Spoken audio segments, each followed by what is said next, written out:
Below a scorching sun, an arid desert stands, where a big fight seems to be taking place. Some desert warriors, who are wielding crude spears and swords, are standing in front of just one enemy, who thrusts his sword into the neck of one warrior, killing him instantly. This doesn't seem to be his first kill, as his breathing is ragged, and his enemies are calling him monstrous. How can he go for so long? Seeing him stumble on his feet and quiver though, they realize he is exhausted, so they all charge in for the kill. The man's heart feels like it's about to pop. Every time he exhales, he feels a sharp pain, and his gums ache from the sudden coldness. He can't even tell if what's dripping from him is blood or sweat. As the warriors charge him, all of his senses are saying one thing, that this is not some sort of graphic effect. A bunch of hidden traits activate in him as he takes out one more warrior, screaming out as the others charge him.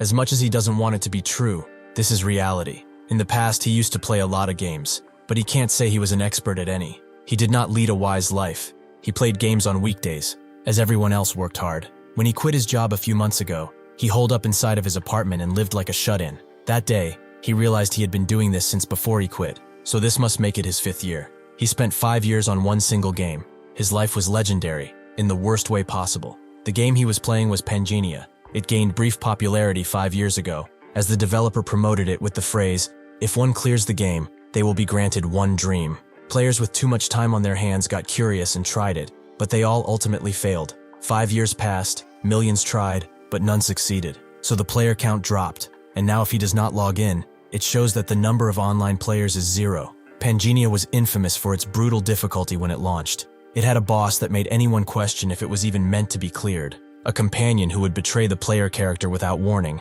and named NPCs who would hunt them down if they got a bounty. The worst part of all of this was that if the player character dies, they are permanently deleted. In other words, if the player dies, they have to start from the beginning, a truly insane premise. Because of its extreme difficulty, its brief popularity dwindled instantly. At this point, he thought that there was someone who was actively preventing players from clearing the game. He had a character loaded with 8 of the 15 known unique items, but he still failed, so 5 years of his life were wasted for nothing. However, even if his character is deleted, he is still granted 1,600,000 soul points, which are acquired when a character dies. He probably gained so much because of the unique items, as his characters up until now, who number in the hundreds, barely gave him 80,000 in total. This game has an SP system, and one is awarded SP corresponding to the value of their dead character. SP can be invested when creating a new character, and the more SP is invested, the gentler the growth curve. A character he once made by investing 10,000 into sword talent died with the title Grandmaster of Swordsmanship. The investment limit per talent is 10,000, but he just received almost 2 million, so he can pretty much invest in everything. Normally he would focus on the magic talent for a stable run. However, he clicks random, as he will never clear this anyway. This is his first and last time to properly enjoy it before he deletes it for good. Before he clicks through, a memory from the past pops up in his mind. One day, his girlfriend met up with him. She sat him down, noting that he was a good person, but she couldn't date someone with no future. She is at the age where she needs to think about marriage after all. In response, he couldn't really say anything. She continued on, noting that her friends are all dating or marrying guys working in big, well-known companies, but not him. Before she could finish, she looked at him, who was looking down in a defeated way. She couldn't bear to see him so pathetic, so she decided to leave right then, hoping that he had a nice life, but she really did not mean that. This happened 3 months ago. The girl he had been dating for 5 years broke up with him, and he didn't dare to pimp slap her. After she left, he quit his dead-end job in anger and locked himself in his room like this. His mouse hovers over the random button, noting that this is too much patheticness, and presses the button. Because he consumed so much SP at once, thousands of messages pop out, but one stands out, as a hidden piece has been revealed. The game congratulates him, as he has satisfied the singularity and has been invited to Pangenia. As he wonders if this game ever had a message like this, suddenly, he feels a drop in his chest and a voice in his head, which is screaming out, "May all the worlds he created burn into ashes, as the wicked god he is." The man grips his head, trying to make sense of the voice in his head, but suddenly he falls down, and a message pops up on the screen. The being brighter than light, darker than darkness, the swirling in creation and destruction, may he find a place in the land of Pangenia. Suddenly, the man wakes up with a whip on his back, and a man telling him to get up immediately. He turns back, noting that if he dares to fall one more time, he will feed him to the Hydreigon. The man has heard of this thing before, and as he looks around, he sees people around him in chains just like he is, and more people with whips, herding them around. Finally, he sees a mighty beast in the front, with multiple heads. He begins to quiver from fear, but the slaver whips him again, telling him to get back in the formation, or he will choke him out with this damn whip. Seeing as he has no other option, under the scorching sun, the man walks with the other slaves. He knows that Hydreigon is a monster from Pangea, and this place seems rather familiar too. Out of curiosity, he says status window, and something actually pops up, showing his stats, talent, and traits. He slowly realizes that he actually entered Pangea. This is real. It's an actual status window. However, why are his stats 12? Stats range from 1 to 10 depending on invested SP, so how is this possible? Additionally, what are these hidden traits that he is seeing? Before he can look at his stats more, the ground suddenly begins to quake, and the slavers realize what is happening as hundreds of men appear in front of them. They realize it's the army of the Desert Queen. Those bastards broke the non-aggression pact and attacked. They have to prepare for battle. They tell the slaves to stay sharp too. If they space out, even for a little while, they will certainly die. The man has heard this name before too, but he doesn't get much time to think about it as the system warns him that a main quest has been generated. It's simply titled, Survive, and rewards will vary according to outcome, while failure means both his physical body in-game and in reality will die. He doesn't even fully comprehend this before hundreds of arrows fall from the sky, slowly killing everyone all around him. As blood spills on his body, his mind is about to spiral into fear, but at the same time, the heart of the iron-blooded monarch's hidden trait activates. It's a linked trait that only appears when every physical talent is maxed out. It prevents exhaustion, reduces the chances of being caught off guard, and allows you to grasp the situation. He realizes, even with all this death around him, that if he stays here, he will die, so he has to move to survive. He grabs a sword and makes short work of his bindings, right as one of the desert warriors charges at him. He swiftly grabs the sword he cut his bindings with, and even though he has never wielded a sword before, he charges in and actually hits his opponent, taking him by complete surprise. This is because the hidden trait, Weapon Master, has been activated, allowing him incredible prowess with any weapon. 3 more warriors charge at the man. The first, wielding a spear, calls him a damn slave, but the man simply cuts off the tip of his spear, and him, all in one fell swoop. As he grabs the tip from the air, he thinks that even if he's using weapons for the very first time in his life, he can use them like an expert, proving it by throwing the spear right into the second guy. The third warrior charges in with a mighty battle axe, but the man dodges. He is capable of doing this because he can see the path of the enemy blade, allowing him to deflect it. Beyond that, he can see the path that he needs to follow too. He pierces his blade into the warrior before grabbing his axe and pummeling him with it. His breath becomes a little ragged because of all the effort he just put in, and the other warriors are both impressed and scared of him. They thought the entire expedition was unable to fight due to their injuries. No, due to the man's hidden trait, Masterful Hands. His weapon proficiencies will increase faster, so his sword proficiency goes to 6, and so does his spear proficiency. He thinks that the max proficiency level is 10, but he is already at 6, which means that he should be able to use it like a famous knight. How are these traits so powerful? Even the fact that he lasted this long at such a low level, this wouldn't have been possible without his hidden trait. But even that miracle will unfortunately not last forever. There are at least 500 troops gathered in front of him, and he has to actually survive. This quest is a bunch of crap. Before all of this, the leader of the desert city of Faisalmer asked the Snake Princess if the expedition to the demon world truly failed. She confirmed as such, and the leader noted that if it becomes known that their city did not participate in this expedition, the folks of the central continent will pin the blame for this failure on them. They must stop that no matter what. So she ordered the Snake Princess to go to the Kaltzman Desert and eliminate all of the stragglers of the expedition. They must erase all evidence that may prove that Faisalmer had not sent troops, and anything that may connect them to the failure of this expedition. She promised that if she performed this task well, the curse would be lifted from her. Hearing this, the Snake Princess twitched a bit and agreed. That is why she came with so many men, and why she is so determined. A warrior comes to her, making her think that they are all done, but he announces that there is still one slave who is holding on, confusing her. Around the man, hundreds of warrior bodies lay on the scorching sand. He would be extremely tired by this point, were it not for the fact that he just leveled up, restoring his mana, health, and fatigue. As the warriors prepare to attack again, the princess tells them to get out of her way as she rides in on her beast. The man expected her to arrive sooner or later, Isabella von Dergen. He checks out her status, but he can only see that she is level 8. As the other stats are hidden from him, he knows he cannot win against a level 8, no matter how many times he tries. Since the highest level in this place is 10, the standard that separates the strong is level 7. From that point upward, the real difference begins to be apparent, and the gap in levels can hardly ever be overturned. Level 8 means that they can almost be considered the strongest on all continents. Simply put, they are the level of bosses of any famous organization. Having to face her like this is practically a disaster encounter in an RPG. However, something grabs his eye, the system explaining that she cannot leave this area due to a status ailment from the Desert Queen. As he reads that, Isabella falls to his level and notes that he put up quite an interesting show, but he must die now. The man thinks that the reason he played Pangea, which was harshly criticized for its extreme difficulty, is that even for the hardest games, he would find a way to clear them, no matter the difficulty. He was basically a weirdo among weirdos, and if his guess is right, he can get out of here. As Isabella charges in, aiming her weapon squarely at his neck, he smiles and asks if she wishes to lift the Queen's curse. She immediately stops, her blade glowing with power. She approaches his face and looks him dead in the eyes, demanding to know who he is. The man explains that he read the stars and led people to them. He is the Star Bearer, and he can help him lift the Queen's curse, so she can leave this desert. Isabella is shocked by this and looks down, making the man think it actually worked. Star Bearer is an NPC class that a player needs to transcend the max level. The class is only available for NPCs naturally, so he is not a real Star Bearer. But to remove the status ailment of the Queen's curse, she needs the blessing of the stars from a Star Bearer. Since Isabella wants to escape from the curse,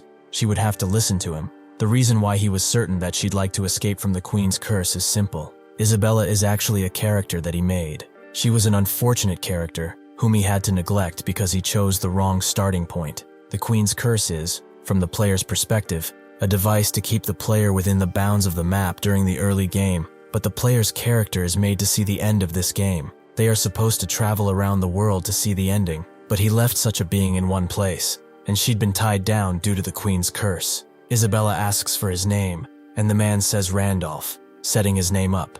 They both look at each other for a solid minute, before the woman notes that she will postpone killing him for now, but if she finds out that he is lying, she will take his life right then. As she walks away, she tells the warriors to escort him. He is an honored guest, so he will be treated with care. With this, the first main quest, Survival, is complete, and the results are record-breaking. The Constellation of Fortune smiles on him and improves his rewards. The Constellation of Battle notes that he is not bad, upgrading the reward again. He obtains the broken piece of the Olden Scale and the Soul of Hydreigon, along with the Sword of Michaela. Randolph falls to the ground as he gets all of this, clearly exhausted, but he somehow manages to survive. That night, as he takes a bath in the castle, Randolph looks at his stats and what he got. The Soul of the Hydreigon is infamous for only dropping once ever in the entire history of the game, and a must-have item for the early game, the Sword of Michaela. Both are unexpected rewards. This broken piece of the Golden Scale is weird though, as it allows for the synchronization between reality and Pangea,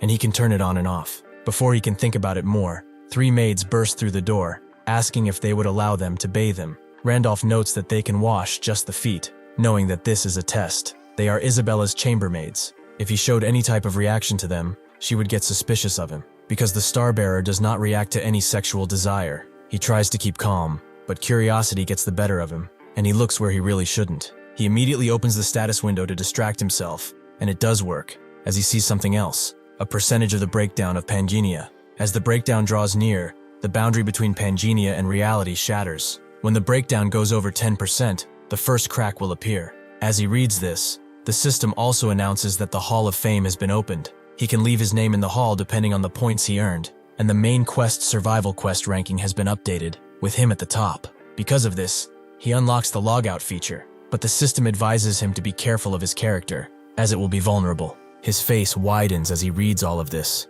confusing the chambermaids, as he thinks something like this shouldn't be possible. Gracia and I Love Mint Chocolate are 2 people he played the game with. He was wondering if they quit the game because they disappeared at one point, but they were summoned to this world like him, all along. Furthermore, this logout feature is exactly what he was looking for. He can actually leave this damned game. He tells the chambermaids to go, as it's time for him to communicate with the stars. They refuse, as the princess wanted them to treat him, but Randolph tells them that if he does not communicate with the stars, he will lose his powers. They should go and ask the princess if she wants that. He sends them away, noting that he will come to the princess after. As the doors close, he is really glad that this shabby excuse actually worked. He was scared that he would get stuck in this deadly place forever. But finally, he can get out of this stupid game. As he logs out, the system tells him that if his character dies, he will die in real life too. As he wakes up, he sees that the world is exactly as he left it, except that his city is in flames, and beasts have popped up. He looks out the window to see one right below him, which lets out a loud roar as it looks at him, its mouth twisting open. He saw this beast before. It's a monster from Pangenia. But why is it here? Out of his pocket, he drops the golden piece that he got as a reward, which seems to have come back with him. Before all of this, as Randolph went back to the real world, all that he had done got transported into his body, and he woke up in his room. He thought that he'd just fallen asleep after playing the game for too long. That surely was it. This is not some web novel on the best manhwa channel known to man, right? That's when he saw a large pouch, presumably filled with coins, and that gold piece on his desk. He picked up the golden piece, wondering if this had always been in his room, but he couldn't remember owning something like this. He put the piece in his pocket and went to check on the game, but the webpage no longer existed, as if it had never there to begin with. Before he could think about what just happened, he heard screams coming from outside, and he looked out of his window, seeing all the destruction and death caused by the beasts of the game. The police were doing their best, calling in immediate backup, the damn military if they had to, as bullets did nothing. That's when he realized what happened and dropped the gold piece. He wonders if the boundary between reality and Pangenia is broken, but more importantly, what does he do? As he retreats, his hand accidentally touches the golden piece. He thinks that if monsters from the game are roaming freely in reality, then maybe the things he obtained in the game can also be used here, right? He opens the pouch, and it wasn't actually filled with coins, but with Michaela's sword and Hydreigon's soul. He picks up the soul first, wondering how he uses it. That's when he remembers what he read. More specifically, the line at the end, that it's usable in the golden scale shop. There's no way for him in reality to fight these beasts. But the him from the game is different. He activates the soul, synchronizing himself with Randolph for 24 hours. Outside, only fire and smoke can be visible on the ground. Everything is in ruins, and a mother runs with her child throughout the chaos, hoping to bring her to safety. As the child asks where her father is, a bunch of concrete falls from above and crashes down on them. Fortunately, the mother had enough time to save her child, but the same can't be said about her, as she took the full brunt of the concrete. She tells her daughter to go, and suddenly, an office lady shows up too, asking if she's all right. The mother tells her to take her child and go, and seeing that she is in a critical condition, the office woman apologizes and promises to protect her. Unfortunately, that's when the hungry beast pop up behind her and opens its wide jaws. As the office woman wonders if this is how she dies, someone crashes into the beast, decapitating it within a second before slashing it apart. The office woman falls to her knees, shocked that she actually survived. But who is this man? As he looks at them, she sees another coming from behind, and she warns him about it. But an entirely different beast takes care of it, making the woman even more afraid. She cannot comprehend what the being in front of her is. A dragon with 9 heads? Randolph tells her to stay still, making the woman wonder if she is dreaming or something. The child snaps from her grasp and goes to her mother, while other bystanders arrive with help. The office woman doesn't move, instead choosing to watch as the man and his beast clean out the remaining monstrosities. This event, where monsters appear, happened in the entire world, not just Korea. They immediately went after people and destroyed human civilization. However, they were not the only thing to appear. Along with them came the warriors, who cut the monsters down and are immune to bullets. More and more people pop out like this, protecting the innocents. And so, the world was rapidly changing. A man watches as all of this unfolds and is annoyed by the idiocy of his comrades. They are wasting their fragments of the broken order scale. It's now confirmed that reality and Pangenia are beginning to merge. This is Massacre, another player. He thinks that these two realms might merge into one world over time, and in the coming age of chaos, everyone is a competitor. Those who obtain more fragments and more power will become the true protagonists of this era. The ranking that's remained unchanged for 2 years has finally been updated too, and the top score is an absurd 220 points. He wonders though, is this Randolph guy actually a phantom? Phantom, also known as Ghost. Since nobody knows of his real name, everyone refers to him by these two nicknames. He was the first person to form an NPC expedition, called the Demon Realm Expedition, and was the only one to reach it just before the game's final clears. Even though that expedition ended in complete failure, he was undoubtedly the #1 player of Pangenia. Since the strongest character he possessed would be summoned upon death, he must have been summoned in Pangenia the moment the expedition failed. Appearance and equipment should be reset, but talents from the previous character should carry over, which is why he has such a high score. As Randolph goes back to the game, he thinks that monsters have appeared in reality, and so have summoned players. They have taken on the form of their characters in Pangea. The situation in front of him is becoming clearer. With his last character, he nearly reached the game's ending with the Demon Realm expedition. However, the hired NPC mercenaries hindered his progress, and even the friendly NPC companions betrayed them. No matter what possibilities he would have taken into account, their interference was always beyond expectation. However, what if all of those interfering variables were players summoned just like him? Players who did not wish for the ending to be reached, or players who considered him their rivals. He was targeted by people back then, and that might still be the case. If the boundary between reality and the game has officially collapsed, he cannot just hide after logging out. To secure his safety in both worlds, he must grow stronger quickly. He goes to Isabella's room, who asks if he has finished speaking with the stars, and he confirms that he has. He's come to keep his promise, with a condition. As she asks what it is, she sends her maids away. Randolph wants to go to the sanctuary, making Isabella wonder if he is insane. It seems that the second main quest is to obtain a class, and the class he wants can only be obtained there, as per the quest details.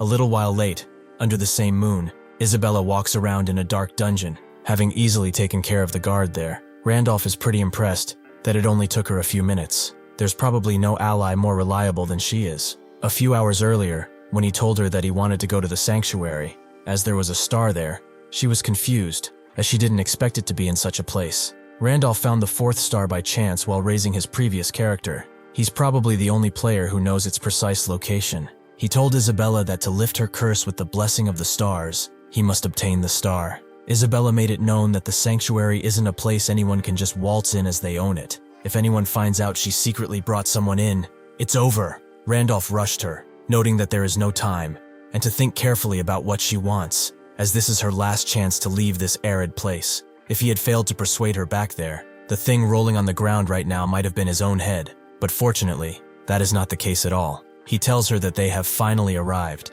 This is the holy ground he mentioned before, or at least the staircase to it. As they enter, the system notes that he has arrived in the hidden sanctuary of the desert, and rewards will be granted based on exploration rate. The system also warns him that he does not meet the recommended level, which is 8, and also that this area is overflowing with poison and demonic energy. If the demonic resistance is low, entry should now be made. Fortunately, he has the giant's demon resistance hidden trait, allowing him to enter. Under normal circumstances, a level 2 cannot hope to set foot in here. If he sends Isabella ahead and just clears the sanctuary exploration subquest, the rewards should still be pretty nice. But the subquest isn't what matters right now, because this is where he can finish the second main quest and obtain the certain class he desperately wants. Isabella watches the path around them, observing the wind that's pushing from below and the path's continuation, which is only a bunch of pillars. She tries not to laugh and turns around, noting that they must have taken the wrong path, but Randolph stops her,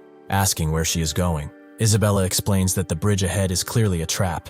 The downward air currents are designed to sweep anyone away who crosses without knowing. Before she can continue, Rudolph asks if she really is scared, making her embarrassed. She tells him that she knows no such thing as fear. For the record, she is called the Snake Princess, alright? Randolph notes that she's surprisingly timid, but she doesn't think that's the case. The odds of this being a trap are just too high, and conveniently, she also got a cramp in her leg, so she just wants to check if there's a safer route. Hearing this, Randolph notes that it can't be helped, and crouches down, noting that she should get on her back. Isabella immediately becomes more embarrassed, as how does he dare to even insinuate such a thing? Randolph notes that she was the one who said she had a cramp, and there's no time, so she should get on already. When dawn breaks, and the dead warriors are discovered, she will be suspected of not being where she's supposed to be, and the Queen's pursuit team will be sent after her. So rather than wasting time on needless fear, he should carry her. Isabella relents and does climb on his back, but notes that if not for this leg cramp, she would never belittle herself like this. Rudolph agrees and tells her to hold tight, immediately running towards the ravine in front of them.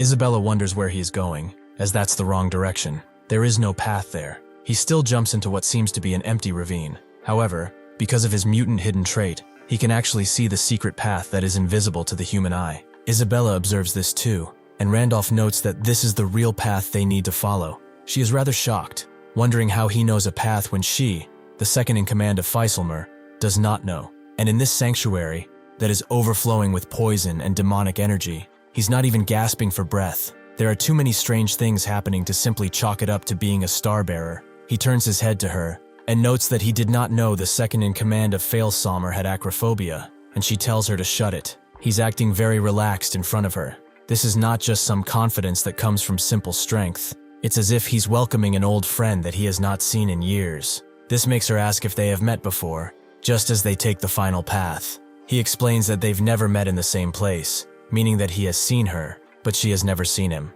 Randolph touches a hidden mechanism, which transports them to a lush green land. This is a domain barrier, a barrier cast over the entire area. Only those who follow the designated path can see what is ahead, and if his memory is correct, they will have to fight soon. Sure enough, the calm mounds of rocks that were around began to wake up and scratch into humanoid-looking beings with a giant core in the middle of their chest. This time, the Guardians are golems, and judging by the size of the rune in their chest, it's at least upper tier. At his current level, even a graze from it would mean instant death. He asks Isabella if her leg cramp is better now, and she notes that he keeps running his mouth. He should just shut it and watch. As the golems charge in, one throwing a shattering punch, Isabella just smiles as she cuts the golem's fist into hundreds of pieces, noting that this will be over soon. She uses the stone pieces as a stairway, cutting one of the golems from the waist up as the others try to hit her. Randolph is amazed to think that she's an assassination-specialized character,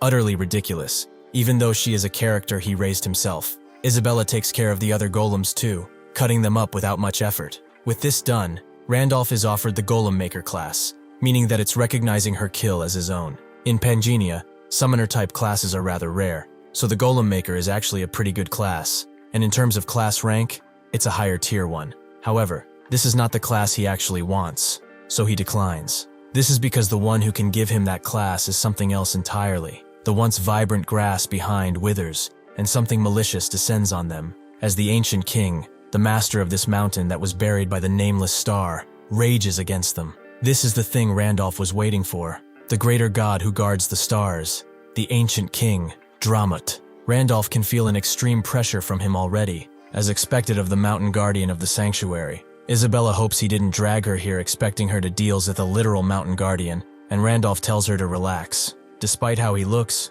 he's actually quite gentle. Just as he says that though, Dramut charges past him and right toward Isabella, who barely has any time to dodge, and Randolph looks at her with a little blush in his cheeks, clearly embarrassed that this was not the case. It's strange though, he remembers this oaf to be a friendly creature who helped guide the way. Isabella wonders how this thing looks any kind of friendly, and it even speaks, telling her that she must defeat it to prove her qualification, as she is the challenger.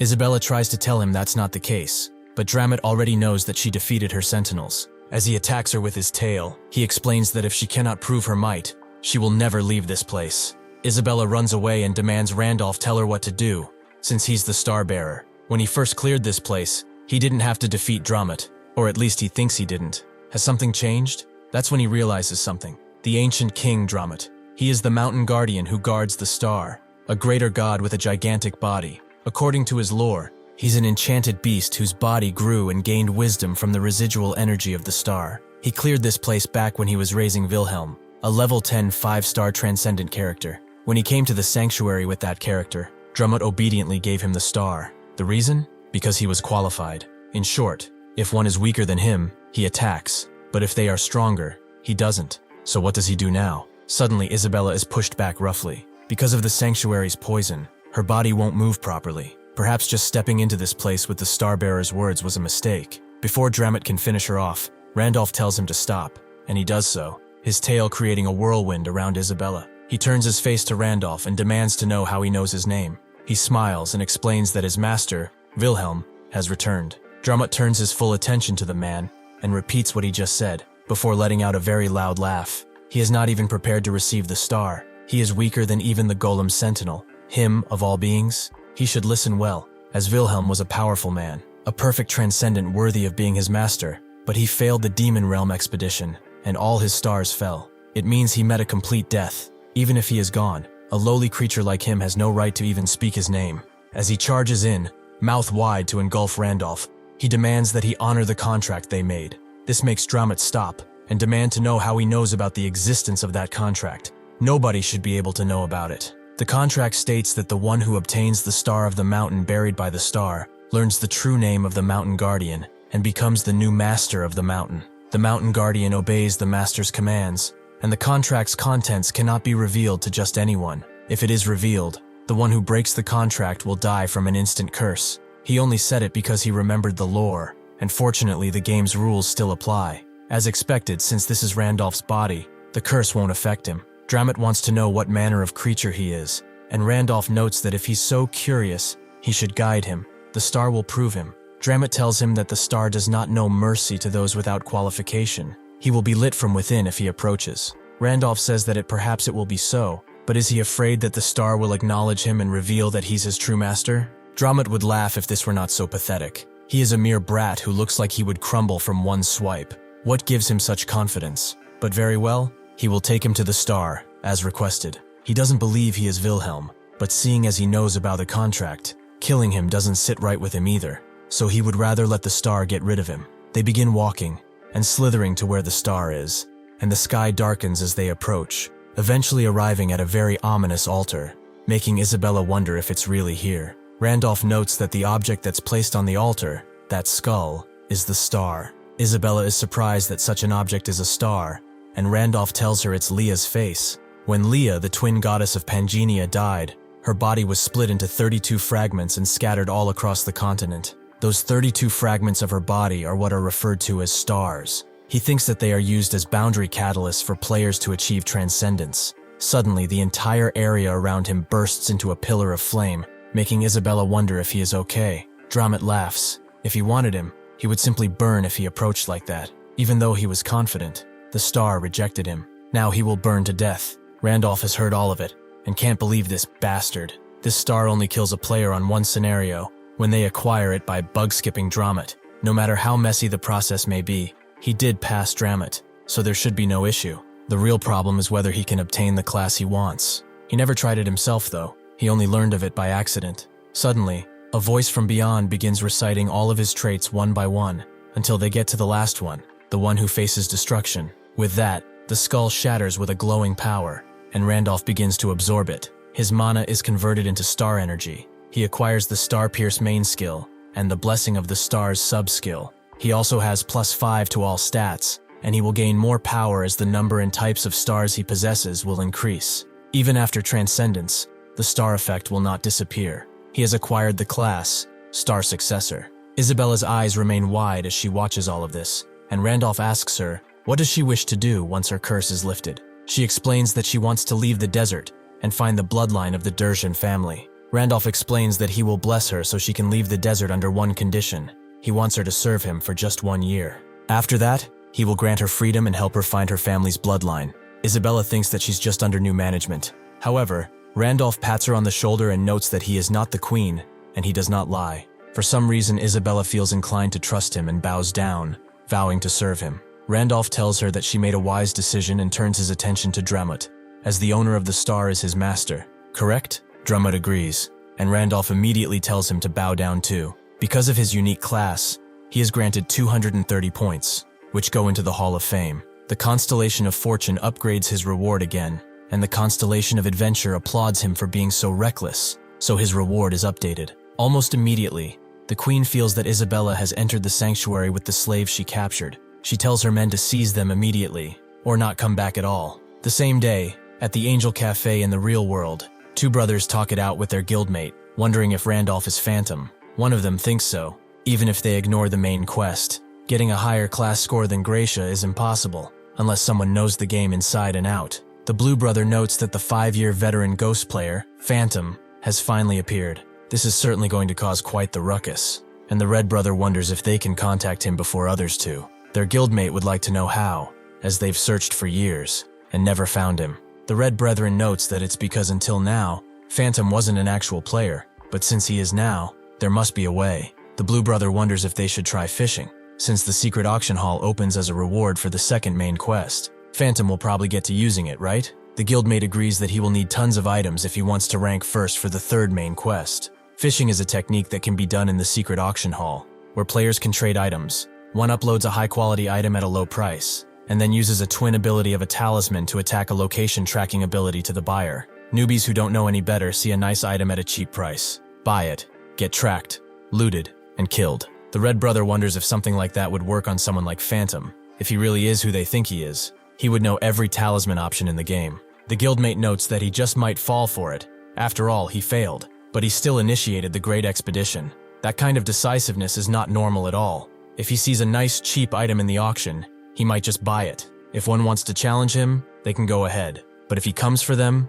they are dead. Anyway, they definitely need to meet up and invited him to their guild. Hearing this, the brothers are in the process of calling the cops to report a future stalker. Someone checks the ranking for the second quest. He sees that Randolph is ranked first, and that the second quest rights of Massacre have been revoked since he fell out of the ranking. Massacre wonders just what kind of class can give so many points. It seems like he won't be using the secret auction house for a while, but it doesn't really matter, because as long as he kills anyone in the top ranks, he will be rising right back up. Because he is riding Dramat, Randolph easily completes the Sanctuary Exploration subquest, which seems to have never been done before. So he is granted the achievement First Conqueror of a Sanctuary. This grants him the Epic Teleportation Book, which can teleport him to a previously explored location. It has a cast time of 30 seconds and can be used once a day. This is rather convenient. Riding on a snake isn't as uncomfortable as expected, and he can escape the sanctuary and finish the exploration. That will kill 2 birds with 1 stone. He also accumulates enough experience to level up to level 3 finally. It really is slower compared to regular characters, as the more talents one has, the more experience one needs. His required experience is probably 10 times the normal amount, but his stats grow more because of it, so he can't complain. Anyway, that's not what matters right now, as the item he got as a reward from the main quest is a lot more interesting. He got 2 extremely rare items actually. One of them is the Shadow Cloak. Activating its effect turns the wearer invisible. It's basically a portable stealth skill, which is not bad at all. Feeling movement up ahead, Dramat sharpens his senses and sees that intruders have entered the sanctuary, and he tells Randolph as such. Isabella guesses it's the Queen's pursuit squad, and Randolph does admit that they stayed in the sanctuary for a while. Isabella asks what he will do. The Queen herself won't be bothered to come, but the squad will have a sizable force. Even with the Mountain Guardian, they probably can't handle all of them. Randolph equips the cloak and notes that Dramat is the Guardian, so why would they fight? Isabella gets it, Randolph leaving Dramat to do his job, who is sweating a bit. As they hear the screams of the pursuers from behind, Isabella wonders if it's okay to just go. Randolph notes that since the Queen isn't coming, it will all be fine. There's no way the entire pursuit squad arrived at once. It's probably just the advance unit. If they get stalled until the main force arrives and they surround the entire sanctuary, they won't be able to get out of here. Those guys are after them anyway, so it's better to get out fast. Isabella thought he was abandoning Dramat because he was useless, but Randolph notes that the Mountain Guardian can't leave the sanctuary anyway, so only they can run. To get out of this place, they have to use the warp gate at the edge of the desert. He lifted Isabella's curse with the blessing of the stars, so actually using the warp gate won't be a problem. The real problem is that the gate requires a bit of time to activate. Isabella understands upon seeing the gate. Once they get past here, they are free. Randolph confirms as such. Once they pass this area, they will be out of this arid hellhole, but the gate will need some time to activate, around half a day. As she can clearly see, there is no real place to hide in this desert. It would be ideal if the entire pursuit squad went straight into the sanctuary, but most likely, they will track them. However, with Dramat delaying their approach, and until they realize they've left the sanctuary, they still have some time. During that time, he will have to communicate with the star. This place is important, but he needs to check what's happening in reality, so he can't stay logged in forever. He asks Isabella if he can trust her, and she pulls out her blades, noting that she will protect him. With that, Randolph logs out, waking up in his bed. He is still not used to that feeling when he switches from body to body. It makes him feel slimy for some reason. He picks up his phone and sees that there haven't been any news or warnings, meaning the monsters haven't appeared again just yet. Reality and Pangenia are merging bit by bit, that's for sure, but there is still a lot he does not know. There will be more monsters appearing soon, but the players who exist in reality concern him the most. He must return to reality periodically in order to gather more information. Suddenly, he gets a call from his ex, Kim Seo-yeon, inside the same cafe that she broke up with him in. She's in a call with someone else, who notes that he already bought her food and clothes. What's the issue? Her issue is that he flirted with her, saying he was rich, and now he's acting like a brookie. The guy wants to talk in person, but she has no reason to meet him, and she's also meeting a friend today, so she closes the call. Even though Myung was pathetic, at least he listened to her. She really should have held on a little longer and not broken up with him, but it's his fault for not having any money. Suddenly, he arrives. Seo-yeon's surprised that he came earlier. Myung asks why she called him so urgently, and she notes that they should take their time to talk it over, so he should sit down. Maybe it's because it's been a while, but his entire vibe changed. Myung just tells her to speak already, as he needs to leave. She notes that some things never change. He always comes right away when she calls. Even today, that's something she always liked about him. After they broke up, she realized how good he was, and she kept thinking about it and regretted it a lot. What about him? Doesn't he feel the same? Myung isn't even listening to her, as he sees that he needs to buy something if he wants to sit down, something she couldn't even do. He gets up, noting that if she's done, he's gonna go. Seo-yeon screams at him, asking if he heard that she actually missed him. Is this because of what she said when they broke up? Myung just asks one thing. Does her new boyfriend even know she's meeting with him right now? If she's going to flirt with multiple guys, she should at least delete her SNS pictures too, not just her profile photo. If she's trying to be a hoe, she should be trying harder. If this were the past, he would have panicked and not known what to say, but he is feeling strangely calm.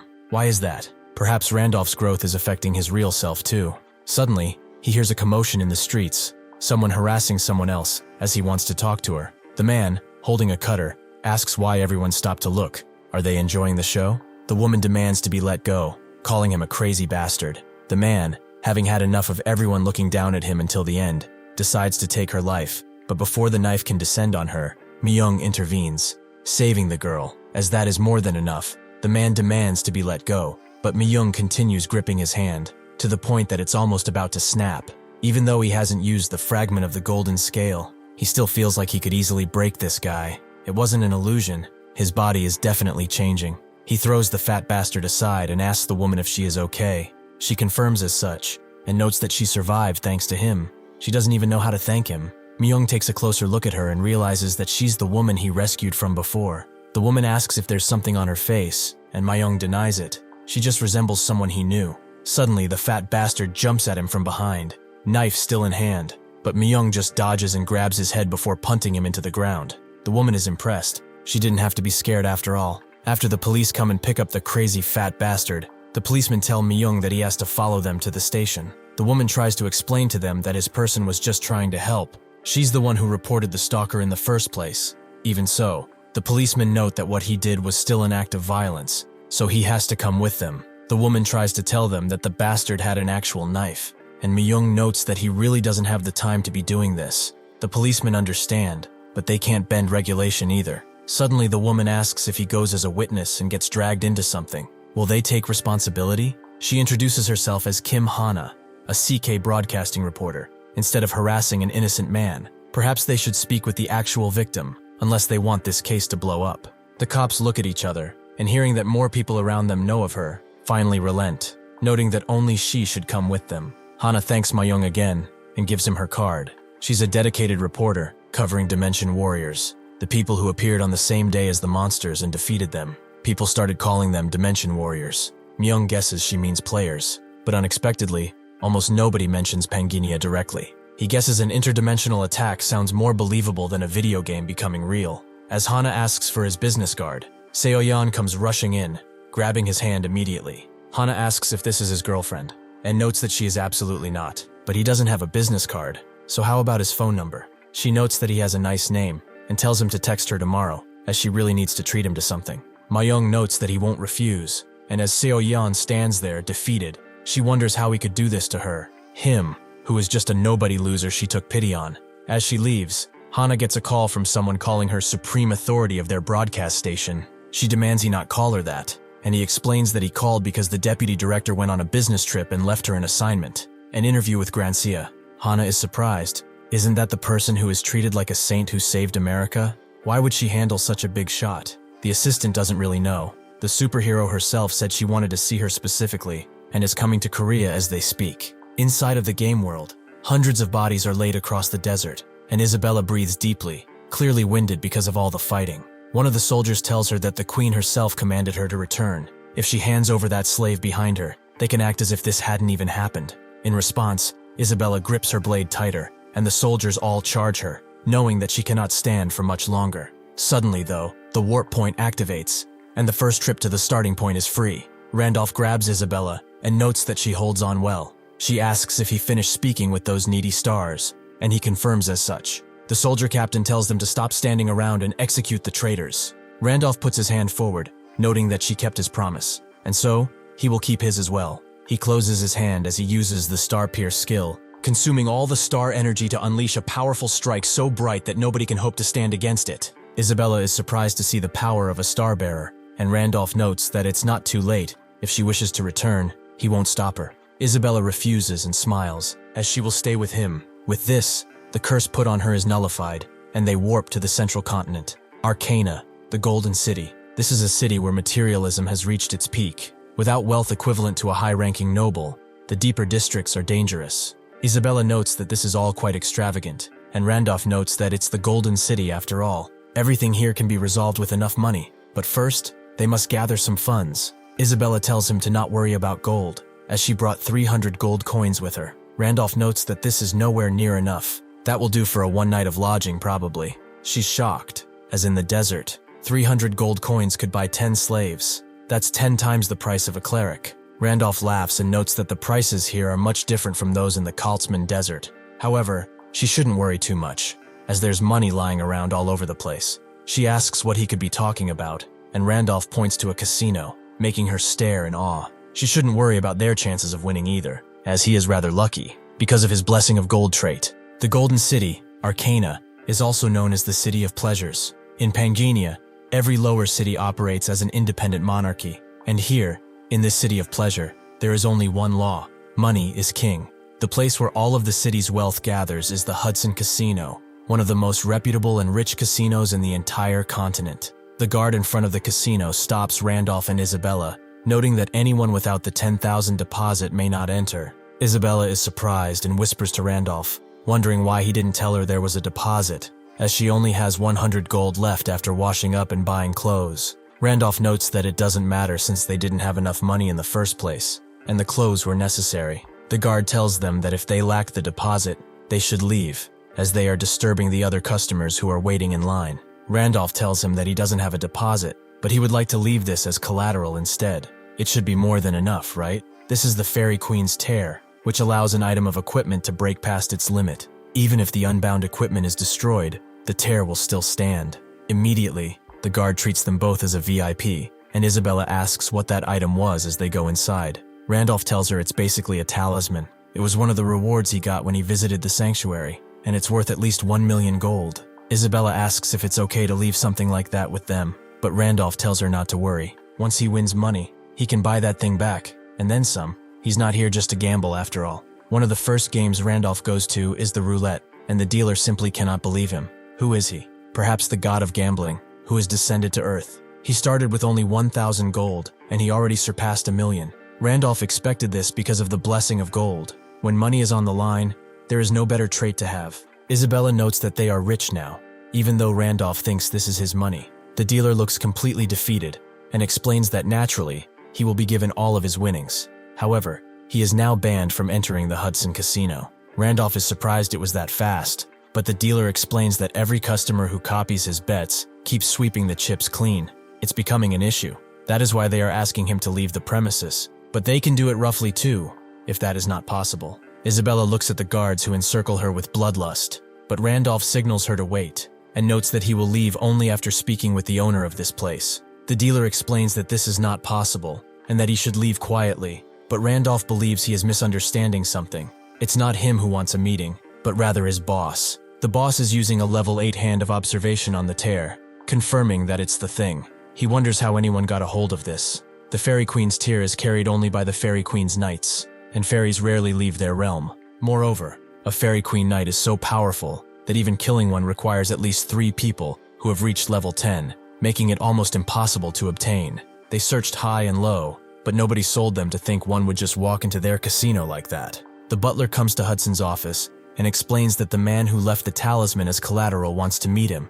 Hudson is surprised, but then smiles, telling the dealer to bring him here and some tea. After a few more minutes, Randolph is sat down in front of him, accompanied by Isabella. Hudson is surprised by the visage of the man in front of him. He does not look like a strong fighter at all. Hudson notes that he said that he would like to speak with him. Would he care to elaborate? Randolph picks up the cup of tea and says that there was no hidden meaning. He knew he would want to meet him, so he told them to pass on that message. He needs the talisman he used as a deposit after all, right?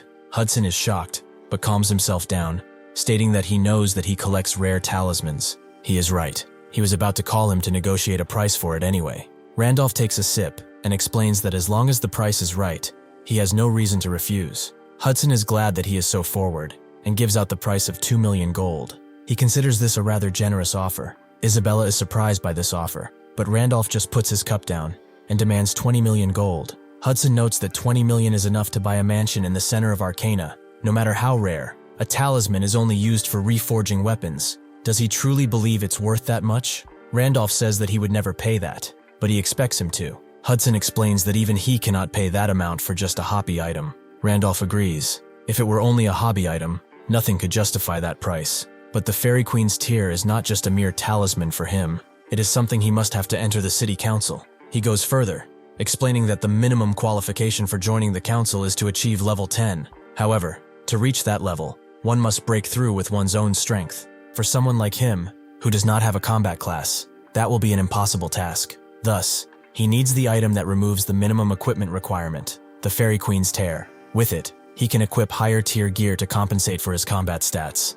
As for the reason a merchant who only runs a casino would want to enter the city council, it's in order to be acknowledged by the family of his fiancée, Serengeti, right? Hudson's eyes close in on Randolph's, who seems just as stern as before. Serengeti is the only daughter of Marquis Weiser from the Balran Kingdom. Known as the Pure White Knight, she led 500 knights during the Demon World Great Expedition with him. She sacrificed both of her legs to the Demon King to save his life. She was his right hand, one of the few NPCs he could trust. Back then, she thought of her actions as nothing but a dramatic event to spice up the story, because before he came to this world, Pangania was nothing but a game. However, after the death of Wilhelm, awakening here, and experiencing what he experienced, he realized the NPCs might actually be players. Serengeti's old words came back into his mind. If she did not return from this expedition, she wanted him to deliver this for him, a necklace with her lover inside. He was rather confused when he read the description, because based on everything he knew about Serengeti's character, she never had a fiancé. Someone influenced the preset character parameters. The reason he accepted it so naturally is that Hudson is a player just like him, someone who assimilated into this world. Now, he notes that he never told anyone about this. So how does he know? Randolph thinks that he likely arrived in this world long before he did. He needs to extract as much information from him about the world and about the other players as possible. He explains that he didn't know, he just heard it, as the stars told him. Hudson asks if he is saying that he is an actual star bearer, and Randolph states that he is not asking him to just believe him, but he can give him what he wants. He doesn't need his money, he just needs to accept one simple condition. The stars wish to hear the story of his life. Only then will he decide whether to help. However, all of it must be true, as the stars do not like liars. Hudson's hand quivers on his knee as he hears this, and Randolph thinks that this would be a difficult decision, as a star bearer is not someone who is commonly found among NPCs, and revealing one's personal information could expose him to hunters. The hunters are NPCs who specialize in hunting players. They call players criminals and execute them upon discovery. Players have died countless times at their hands, as their methods of infiltration vary so widely that the only defense is to be suspicious of everyone. Revealing personal info in Pangania is basically a death sentence, so most players hide their identities. This is why players are difficult to distinguish, and he has no intention of revealing himself either. Even so, he is sure that Hudson will accept this offer, because to him, Serengeti is not just some random NPC. She is more than that. She is the only love he ever knew. He agrees. He will share the story of his life, but before that, he must begin with Serengeti. Most things he wants to achieve are tied to her. Serengeti was a brave knight who participated in the great expedition to the demon world, led by the heroes. Randolph is extremely confused by this, and asks what this is about the 8 heroes. Wilhelm was the one who led the expedition, right? Hudson notes that Wilhelm was indeed the most famous, but the great expedition to the demon world was conducted by all 8 heroes together. There was infighting amongst them, which led to the failure of said expedition, or so the stories go. Randolph thinks that a bunch of nonsense, and asks if he knows who these 8 heroes are. Hudson is more surprised he doesn't, since they are all legendary figures. One of them is the strongest after Wilhelm, Grancia. He seems to be reading an article by Kim Hana about the time she was saved, and his assistant notes that she's scheduled their interview with the Korean reporter he mentioned. The assistant also wonders if it really is necessary for him to go to Korea himself. If he'd like, they could bring her here, as the government wants him to remain in the US, since they never know when another attack might happen. Grancia refuses. He must see for himself, because he has a feeling that this man might be the friend he has been searching for all this time. In the real world, Myung looks at his piece of steak like it's his last meal, and Hana asks if it doesn't suit his taste. He says it's not that. Something happened yesterday, so he's tired. He did tell Hudson to talk about his life, and he actually stayed up all night crying and rambling, but he did get some information about those guys called the 8 Heroes. In the end, he stayed up all night while logged in yesterday. He asks Hana if this place is not expensive. He doesn't know if it's okay for him to eat for free like this. Hana notes that he got rid of her stalker, but even this is not enough. Myung notes it's just something anyone would have done, but she doesn't believe that. It's someone only as brave as he could be. She peeks over him, as that woman in the back. Isn't she the person who was with him back then? She keeps glancing over toward their direction. Myung thinks she's trying to make this a coincidence, and the guy she's with looks like the man who was on her social media, the one he mentioned before. Was his name Young Jinwoo or something? Hana notes that if it's making him uncomfortable, they can move to another table, but Myung says it's fine. She doesn't have to worry about her, as they don't have that kind of relationship. Just as he's about to continue eating, Jinwoo comes around and asks if he really followed Seoyeon all the way here. Not only did he keep pestering her after they broke up, but now he's resorted to stalking her? Myung turns to him and asks if he's actually serious, and he seems to be. He heard that the last time he clung to Seoyeon, crying and begging, and dragged her out of the cafe. Myung doesn't think it went exactly like that, but as he looks at Seoyeon's smug look, he understands that Jinwoo trusted the words of a woman, a rookie mistake. He tells Myung that if he follows her one more time, he will actually kill him, as the useless piece of trash he is. Hana slams the table, noting that the more she listens to this drivel, the more ridiculous it gets. Why is he just saying whatever the hell he wants? Jinwoo wonders who this woman is. Some rent-a-girlfriend or something? Hana goes up to him, but he continues, noting that judging by her looks, she must be getting paid 500,000 won. He will pay her double if she just shuts up. Hana tells him that she made the reservation to this restaurant and she's treating him because he helped her, not because it concerns him. In response,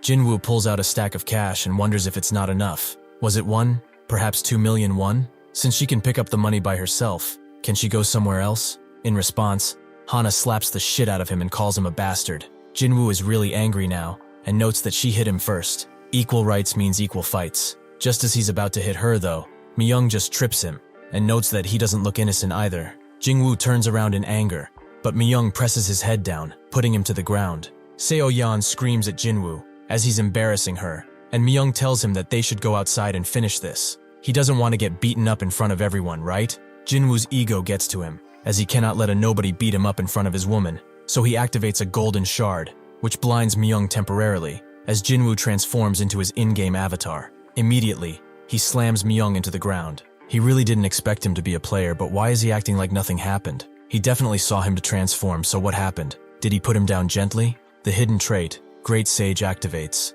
and Jinwoo notes that he let his guard down for 1 second, and he thought he was something. Myung can see that he's level 4 and a spearman. Panginia's level system ranges from 1 to 10.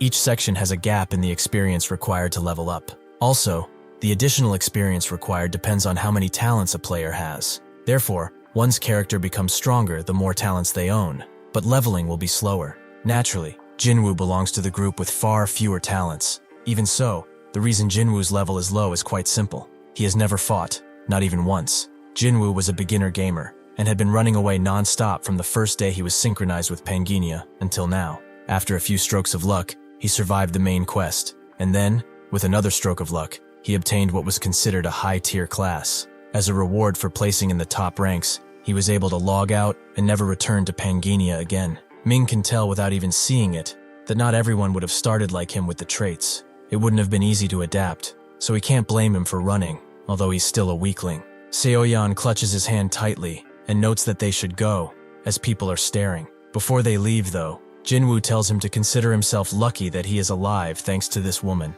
but if he ever clings to her again, he will feel his full wrath. Myung can't believe how stupid he is. He's showing random people that he's a player, and he's even wasting the golden scale like it's nothing. He will not last long, fortunately. Hana crouches down to Myung's level and notes that they should report this immediately, but Myung wants to let it go, as they threw the first punch too, so they should just finish eating. As soon as he says that though, the ground begins to rumble, and sure enough, a bunch of monsters appear throughout the restaurant, aiming to destroy everything around. Hana thinks that they have to run, but Myung shuts her up a bit, as the monsters are not attacking anyone. Myung thinks that the people here got lucky, Only some cheed worms showed up. At most, they are the kind that just scavenge. If they don't attack first, that thing shouldn't appear. Unfortunately, Jinwoo, who is trying to act cool in front of his hoe-ass girlfriend, summons a spear and prepares to take a worm down. Myung screams at him to stop, but it's too late, as he takes out the worm in one hit. This makes the dumbass think that he's stronger than he thought, so he begins taking out worm after worm, thinking that he was scared for nothing. This is way too easy. Meanwhile, Myung tells Hana to run away from this bastard, as far away as she can. Suddenly, a bunch of fog begins to permeate throughout the restaurant, blocking Jinwoo's vision. At the same time, dark hands appear from behind and cover his eyes, the being who did this demanding to know who killed its children. This is the Cheed Mamba, an elite monster with a recommended size of 20 level 6 people. The dark mamba seems to crawl into Jinwoo's mind, demanding that he kill everyone here. A random man begins coughing, the miasma too much for his lungs to take, but as he looks up, he sees Jinwoo bearing a spear towards him. In Jinwoo's eyes, the man looks just like a monster. Because of the cheed worm's blood, the spear descends on the confused man, and blood splatters all around, but not from the man, from Jinwoo. As Myung cut both of his arms off, he slowly realizes this and begins wailing on the ground. Myung noting that he didn't want to step in at first, but they crossed the damn line. Now transformed as Randolph, he tells the mamba to come out, as he will not ask twice. The mamba responds to his summons, slowly emerging from a bunch of cheeds as it laughs, letting out a primal roar as it fully appears. The beast says he's not bad. From all the humans here, he looks the most delicious. Inside of the mist, Hana calls out for Myung, asking to know where he is, but the miasma is far too thick, and she can't see a thing. Myung continues to fight the mamba, thinking that thanks to the fog blocking everyone's vision, he was able to transform, but just because he did so, doesn't mean it's an opponent that he can handle with ease. If he didn't know its attack patterns, he'd become a flesh glob from the beginning. The mamba finds him strange. His physical abilities are clearly not that outstanding, so how is he dodging all of its attacks? He is moving like he knows where it will attack. Myung rushes in, blade at the ready, but the mamba finds his struggle useless and not worth even attempting. Myung jumps high in the air as a bunch of cheeds pop up, knowing that he has to dodge the next pattern, which is the blood splatter. He grabs a nearby table and shields himself, because if that touches him, he will be inflicted with a status ailment. After the attack is finished, the table is broken by a tentacle, which he barely has enough time to dodge. As he huffs from exhaustion, the mamba admits that he didn't think he would dodge that. He has an astonishing evasion ability. However, at the end of the day, if his attacks cannot reach him, what is his dodging going to do? Myung tells him to not to worry about it, as he will be driving this through the middle of his forehead soon.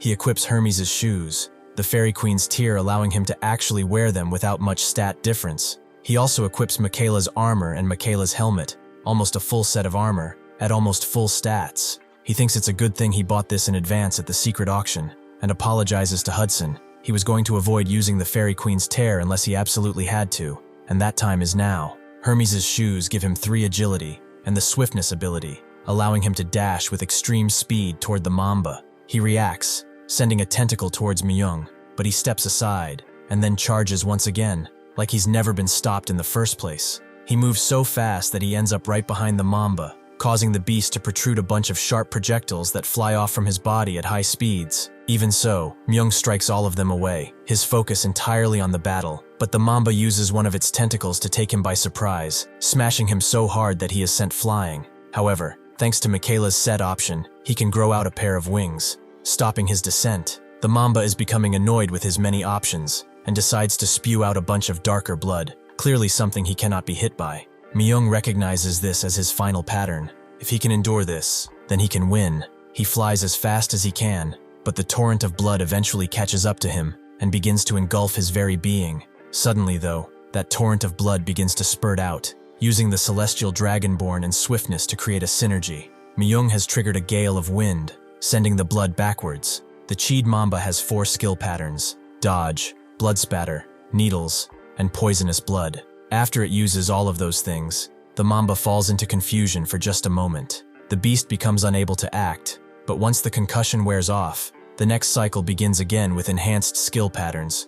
Myung charges in, even if tired, knowing that this is his only chance to win, and the Mamba tells him to wait, but he drives his blade into his head without a thought of stopping, killing the beast at that very moment. With the elimination of the Cheed Mamba, Myung gains 100% contribution. The darkness recedes for now, and he obtains the lucky dice. Hana looks around, thinking that it's over. But what the hell happened for it to be over? Just then, her eyes lock on the man who did all of this. Even if he is wearing armor and has just put on a white cloak, she recognizes him as the man from back then. She brings attention to herself, asking if he remembers her. Myung looks in her direction, glad to see her safe, and activates the invisibility cloak, making him seemingly phase out of reality, just as Hana tells him to wait a moment. Seeing him disappear, and the monster that is beginning to dissipate into a dark cloud, she knows that he is really gone. A few short moments after this encounter, Myung appears behind her, glad to finally have found her after getting separated in all that chaos. He asks if she's hurt anywhere,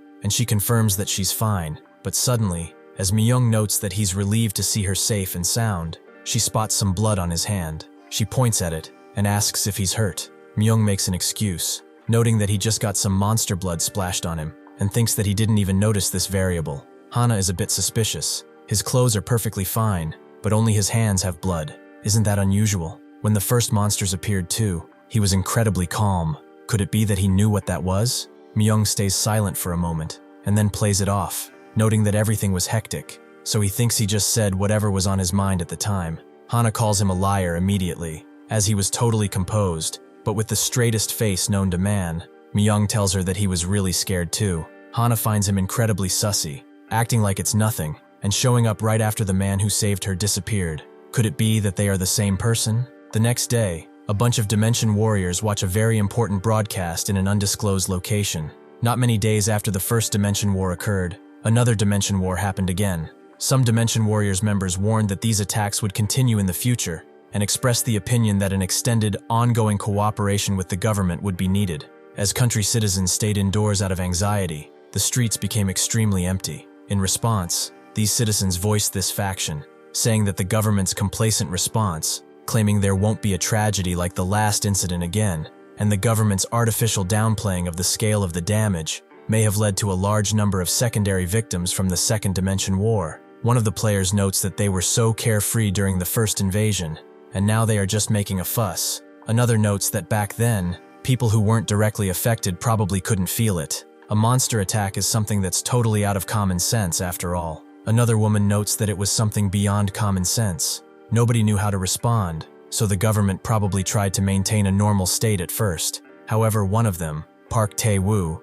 notes that with this incident, everyone should have realized that the invasion can happen again and again. Right now, this is the perfect time for them to declare the official launch of their alliance. The other alliances are probably thinking the same thing, so they need to hurry and recruit talent. The woman next to him knows that they are already checking the footage he mentioned earlier. It's CCTV footage, so it's hard to see clearly. But if he really killed this Cheed Mamba alone, this man might be Randolph, the one who took the first place in the new main quest. Another one notes that, didn't they just say that Randolph just cleared main quest 2? Then he'd only be at most level 4 or 5. So how did he equip Hermes' shoes? Tae-woo thinks it's highly possible that he used some kind of talisman. The details aside, it's certain he is someone they need. And after the Phantom disappeared, this man appeared. They cannot say for sure, but it's possible that Randolph is Phantom. They cannot trust the other player alliances no matter what happens. They have to bring him over to stop the incoming rift. In the game world, Randolph tells Hudson that he actually used the Fairy Queen's tear, which he does so nonchalantly, while Hudson screams in his face asking, why did he do that? Wasn't he going to give it to him? Randolph actually said that he would help him. He never said he would actually give the tear to him. He doesn't need a talisman to reach his goal. He just got rid of it so he wouldn't cling to a pointless hope. He thinks that there's no way he will admit he used it because he needed to defeat the Cheed Mamba, as that would probably expose him. Hudson asks if he's saying there's another way, and Randolph tells him to calm down with the distrust. He should just follow him, as he will give him a reason to trust him soon enough. With that, they all go to the underground dungeon, the sewers. Hudson doesn't understand. Why are they walking through some stinky sewers? What could possibly be in this place? Randolph explains that he brought him here to wash away his distrust, and also because they have to go to that place that will grant his wish. He wanted to create a waypoint in Arcana. The teleportation book he got from Dramood is convenient, but it's annoying that he has to raise the exploration rate every time. He wanted to explore all of Arcana, but that's impossible with the time he has, so he will be satisfied with just the sewer dungeons. Hudson tells him to wait. Are they really going to explore the sewer dungeons just with the 3 of them? That's far too dangerous. The boss monster that lives here is a monster rat. It's a dungeon raid boss that needs at least 6 people of level 8. As said, the rat appears. Randolph just looks behind him and notes that he knows. This is the mutant monster rat, a threatening raid boss who, immediately upon seeing them, springs into action, launching itself again and again, becoming just a beam of green light. Hudson is extremely afraid. The monster rat is a monster that attacks using its speed as a weapon. Normally, the standard method is for 6 to form a formation and slowly corner it and hunt it down, but they came here with no preparation at all. What is this guy thinking? Doing something so reckless? Randolph doesn't even move. He calls for Isabella and tells her to go to 10 o'clock. She immediately rushes in on the rat, who is confused to see that he is getting pummeled again and again. Randolph thinks that if one knows its pattern, it doesn't matter how fast it is. Of course, that's only possible because Isabella is a character whose combat proficiency has been raised to a point where she is on a completely different level from an ordinary character. As Hudson watches, Randolph calls for him and notes that he will keep the promise he made to him no matter what. He should never doubt him. If he said it can be done, then it will be done. Later that day, someone comes to another member of the Hero Alliance and tells him that he checked all the nearby CCTV footage, but there is absolutely no trace. It looks like everyone who was inside the building at the time said they don't know anything either. Jiang is getting increasingly annoyed, as this is like a ghost story or something. His subordinate asks if they should go and meet with Jin Woo again, but he denies it as such. He looked like he'd completely lost it. He went insane from the shock of having both of his arms cut off. So going back again would just be a waste of time for both of them. The subordinate wonders about Kim Hana then. Didn't it seem like she knew something? Jiang asks if they should just go and storm the broadcasting station she works at, but that's not what the subordinate meant. Wouldn't it be better to just wait for her outside? Jiang tells him that he does not want to mess with her, as it will turn into a huge headache. The subordinate wonders if she has some backing or something, so Jiang tells him that Gracia is protecting Kim Hana, and because of that, all the players in Korea are in an uproar. He even heard that the person is doing a direct one-on-one interview with Kim Hana. Sure enough, they eventually meet Gracia, introducing themselves, Hana noting that's an honor to finally meet him. The subordinate wonders if he fell for her at first sight or something, but Jiang doesn't know. Anyway, they shouldn't go poking around the beehive for no reason. He thinks that, with a phantom gun, Gracia is now the undisputed strongest player yet. That kind of monster came all the way to Korea just to interview with an ordinary reporter. Honestly, he is very curious too. But if Gracia is involved, the right move is to stay as far away as possible. If they even rub him the wrong way, the alliance itself could just get crushed. Somewhere else, Massacre is dealing with some players, with one of them who is still alive, asking what the hell he thinks he's doing. Player PK is supposed to be forbidden in the real world. Massacre asks who decided that, and the player notes that Gracia said that to prepare for the invasion. PK between players is forbidden in the real world. If Gracia finds out, he is done for. Massacre grabs his head roughly and tells him to ask his savior to save him right now. But wait, he can't. After he deals with him, the rankings have been updated. He has been registered in the top rankers for obtaining a class, so now he has the right to the secret auction house once again. As he undresses from his battle clothes, he thinks that Randolph is definitely that phantom bastard. If it isn't, then there's no way to explain the score he's built up. If it is him, he will challenge the main quest immediately without hesitation. If he waits in that place, he will meet him soon enough, and then he will kill him with his own 2 hands. In the game world, Randolph rides through the desert with the High Dragon, which looks quite different from before. Randolph thinks that he got lucky. His original goal was just to register a waypoint in the sewers dungeon, but from that fast rat, he got its core, which could be used to strengthen beast-type souls. With that, he used it to evolve the High Dragon. He asks Hudson, who is riding with them, if he took care of things at the casino properly, and he confirms as such. As instructed, everything has been done. It's true the casino is ashamed to give up, but it cannot be helped if they have to be away for such a long time. If it's for marrying Serengeti, it's not even worth worrying about. Besides, there's no way people here would leave the casino alone if he's not there. He's decided to trust and follow him. Hudson also thinks that, while the woman named Isabella hunted the monster, let alone is impressive, the way she acts as if she can see through everything is no doubt thanks to Randolph. He is an extraordinary man. If he misses this chance, he doesn't know when he'll ever get an opportunity like this again. Randolph is glad he saw reason with this. He won't have to worry about money anymore. He thinks that he made a good decision. Now he can focus solely on reaching level 10 and walking the path of the Starbearer. Hudson also wonders where they are headed now, as he doesn't recall ever telling him. Randolph notes that they are going to the masterpiece that will grant his request, and the place where the main quest 3 begins. They are going to the Tower of Spirits. They make their way to that place. but it just seems like a random forest, which Hudson does note as such. Randolph tells him it's not an ordinary forest though. This is the entrance to the Tower of Spirits, the vast rock forest where the spirit tree grows. He thinks that a spirit tree is a tree where spirits are born. A tree where spirits are born temporarily has the power to open a path to the spirit realm, and entering that path at dusk is the only way one can head towards the Tower of Spirits. However, the tree in front of him has already been dead for a long time. Not just this tree, but the entire forest is dying. It's been quite a long time since a new spirit was born in this forest. It is not a good method that he's about to do, but they have no choice. Hudson asks what he is trying to do, and Randolph suddenly charges in, cutting that tree in half. It fell to the ground roughly. Hudson wonders if it's really okay to cut something down like that, as that tree should be sacred or something. But as he says that, a strike as fast as lightning is thrown towards him, threatening to take his life. Though Isabella covers for him, although it causes her hand to bleed quite a bit. The man who shot this blast did not expect her to actually block it. For a human woman, she is quite something. This is the High Dryad, the master of Bass Rock Forest, a level 9 character. The Dryad notes that he thought they were just wandering travelers who had gotten lost, so he was going to show them mercy and let them pass through, but they dare to cut down the spirit tree. It seems that humanity has lost its fear of things outside of its comprehension, huh? They are surrounded by forest guardian Dryads, which are all level 7.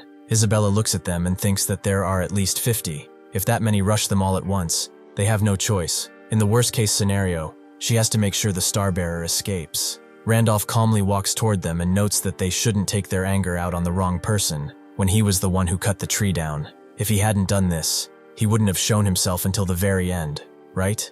The High Dryad thinks that he is insane, but Randolph tells him to calm down, as he wants to talk with him. The High Dryad refuses and prepares to throw another arrow in his direction, but Randolph asks if he is just going to stand by as the forest dies, making his hand quiver. Randolph explains that he will bring this dying forest back to life. He doesn't see a single spirit in this forest that could breathe new life into it. If no new spirit is born like this, he should know better than anyone that the entire forest will die soon enough. If he opens the gate to the Tower of Spirits, then he will give this forest a spirit. The High Dryad calls this a bluff. Even if they open the gate, the Tower of Spirits is a place only the chosen can enter. Is he saying a mere wretch like him can enter their sacred tower? Randolph thinks that it's impossible to enter the Tower of Spirits in the first place. One needs the relevant talent and to complete countless quests. After waiting for several strokes of coincidence to line up, only then can one break through the atrocious odds and enter.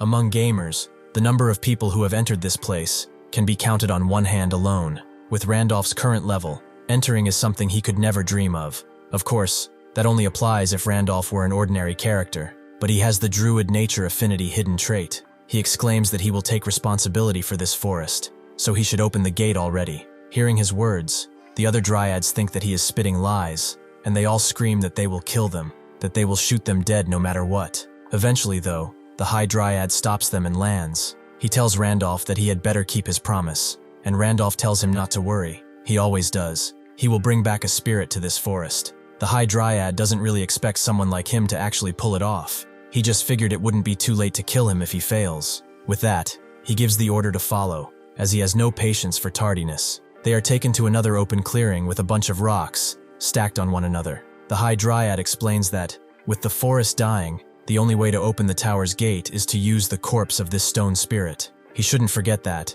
If he fails, he will become nourishment for the forest immediately. Randolph asks what if he succeeds, so the High Dryad promises him a worthy reward, worthy of it. Thus, Randolph is granted the return of the spirit to the forest's sub-quest, where he will gain the Friend of the Dryad achievement, and the forest's gratitude if he succeeds. With that, the High Dryad opens the portal, which immediately blesses the entire forest with a divine light, and they are all entered immediately. Hudson is amazed as he looks around at the awestruck scenery, and asks Randolph if they have entered the Tower of Spirits. Randolph denies it. This is the inside of the portal meant to enter the tower. To enter the tower, they have to receive permission first from that thing. Hudson notes that it's kind of cute, and the spirit approaches Randolph immediately, seeing that he has a druid's aura, so he will be granted permission to climb the tower. It asks if the ones behind him are his friends, and if they are ones he could entrust his life to. Randolph agrees to both things, and the spirit says that's good. He will allow them to enter the tower as well.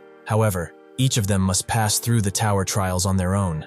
As they all begin to disappear, Isabella knows that she will be right back, and Hudson screams out, very confused, that his body is disappearing. The spirit tells them not to worry. Time in reality and time in the tower flow differently, so they should climb earnestly. He wishes them luck with this. Randolph is granted the third main quest to climb the tower. Contents of their trial. Randolph is sent to a rather ominous-looking door, thinking that it's been a while since he's been to this tower. However, he has never heard of a trial like this. To enter the Tower of Spirits, one must pass through a trial. A trial takes on different forms depending on the climber's elemental affinity. When he created Isabella, the elemental affinity he chose was wind, meaning for Isabella it should be the trial of wind, and for Hudson, it should be the trial of water. Each trial that forms will be delivered, best suited to its climber. But this is a trial of an element he has never seen before. Is it because, when Randolph was created, he had an affinity for every element? Suddenly, the door in front of him opens up and finds him amazing.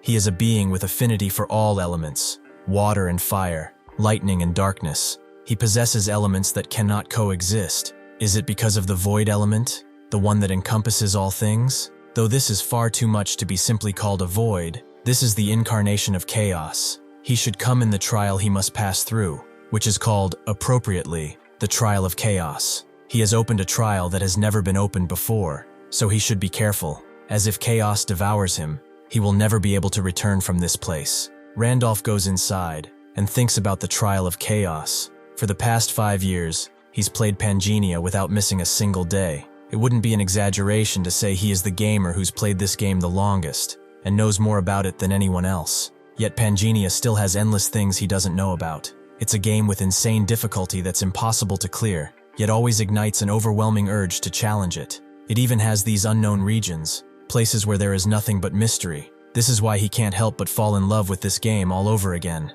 That door said the trial of chaos has been opened for the first time, so it means that he will be the first to clear this place too. As he draws his sword, the figure that stands in front of him looks behind, and he sees that it's actually Wilhelm. Why is the character he raised showing up in a trial? Before he can wonder more, Wilhelm charges in with a mighty blast, immediately going for his neck, giving Randolph barely any time to dodge. If he puts aside why Windhelm has appeared as the trial, why is he really supposed to fight the guy who used to be rank 1 and win? He manages to strike him, but he only strikes his cloak, and the sword Windhelm threw falls down, allowing him to pick it up and smash it into Randolph, who thinks that this is truly the most insane game ever made, because he equips Michaela's armor and Hermes' shoes. The sword couldn't completely cut through his arm, but this also means that Wilhelm's attack power isn't far off from his defense. He does look like Wilhelm, but his stats are probably closer to his. If only the appearance is copied, then he has no reason to be scared. He activates Gale, sending Wilhelm flying, but even as he smashes into the wall,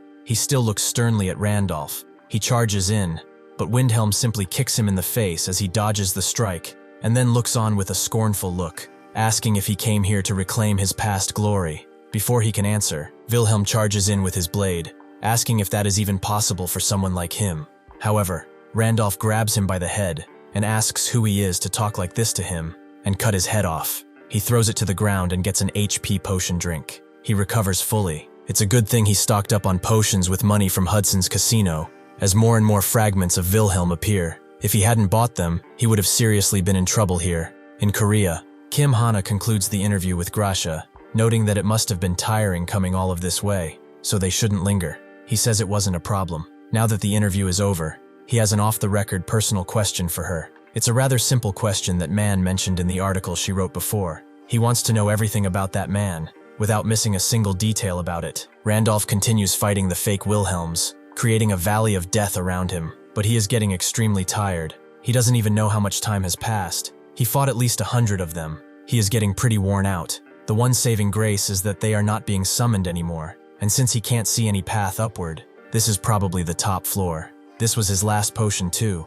so it would be nice if a clear message appeared right about now. Suddenly though, the Wilhelms begin to dissipate into a dark mist, and they are transformed into malevolent spirits. They ask if they wonder why chaos didn't work on him. He is a human, right? Not even a druid. They like him to think he'd make it all the way here. Randolph recognizes them as spirits of chaos. They've shown themselves. Does that mean he has cleared the tower? Upon hearing this, the spirits laughed maniacally. They find his question ridiculous. He thought someone like him could ever clear this tower. The trial hasn't even begun. Gone beyond that barrier is where it truly starts. He is already in tatters just from getting this far. He really thinks he can clear something like this. That thing was never meant to be a trial. Beyond it, hundreds or thousands of chaos illusions he's been fighting are waiting for him to take his life. He should give up now. They will never clear this tower. Suddenly, though, they see Randolph walking forward, and they freak out, demanding to know where he is going. Does he truly want to die? If he gives up here, he will make a special offer and form a contract with him. No, they will give him power, the location of a unique piece of equipment, or perhaps even a high-tier skill of a chaos type. Randolph does not listen to them. The Tower of Spirits sets a clear reward depending on which trial one enters. Clear the trial of fire, and one receives the fire spirit egg. Clear the trial of wind, and one receives the wind spirit egg. By hatching the egg, one can form a contract with a spirit of that attribute. The trial he entered was the trial of chaos, the first one ever opened in Pangea. He thought the clear reward would be a chaos spirit egg. It only seemed natural. Spirit eggs are rare to begin with, and this would be the first one ever obtained. So a chaos spirit egg should be a top-tier reward. However, before he even cleared the tower, these spirits are already desperately clinging to make a contract with him. If that is the case, then beyond this door in front of him, there should be a reward even better than a chaos spirit egg. The spirits continue shouting at him, berating him, calling him a fool for not accepting. Randolph notes that they clearly said there were tons of figments on the other side, and the spirits agree. Does he truly plan to fight thousands of those illusions all at once? Randolph guesses it will definitely be hard, especially since he's used up all of his potions fighting the ones in here. However, thanks to that, he's also memorized their patterns to the point that it became rather dull. Now he does not need potions or any kind of power-up.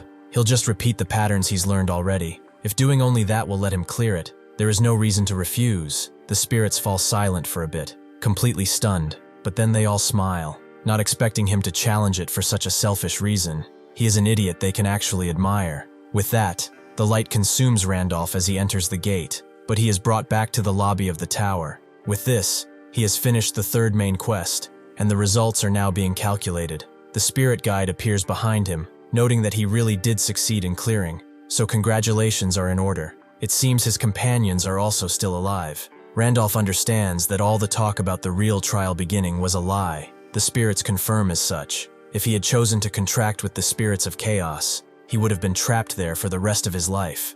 Randolph hilts his blade and notes that those bastards are really good at lying, huh? The spirit guide notes that they are like that to begin with, although he must have received a hint when he crossed the trial. Either way, he should collect his clear reward and hold out his hand. For clearing the Tower of Chaos, he gains an egg.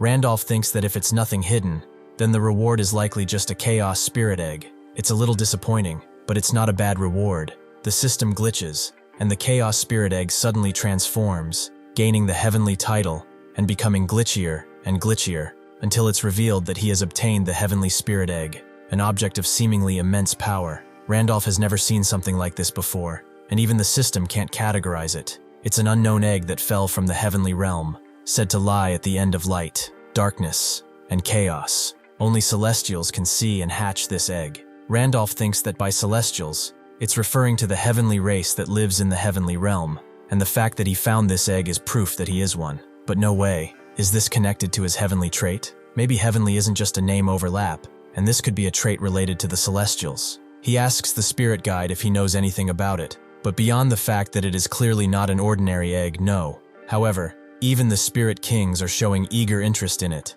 Randolph knows of them, are some of the strongest beings in existence. They are the key meditators who make up Pangea. He is rather curious about what kind of egg it is, but there is no way to find out now, so he will have to hatch it later. He has become the first to conquer the Tower of Chaos. There is nobody to compare him to. This is an unprecedented achievement that nobody has ever accomplished. The total score is 240 points. The constellation of fortune is amazed by his results, so the rewards are upgraded. Excited by his adventurous spirit, the constellation of adventure also upgrades the reward.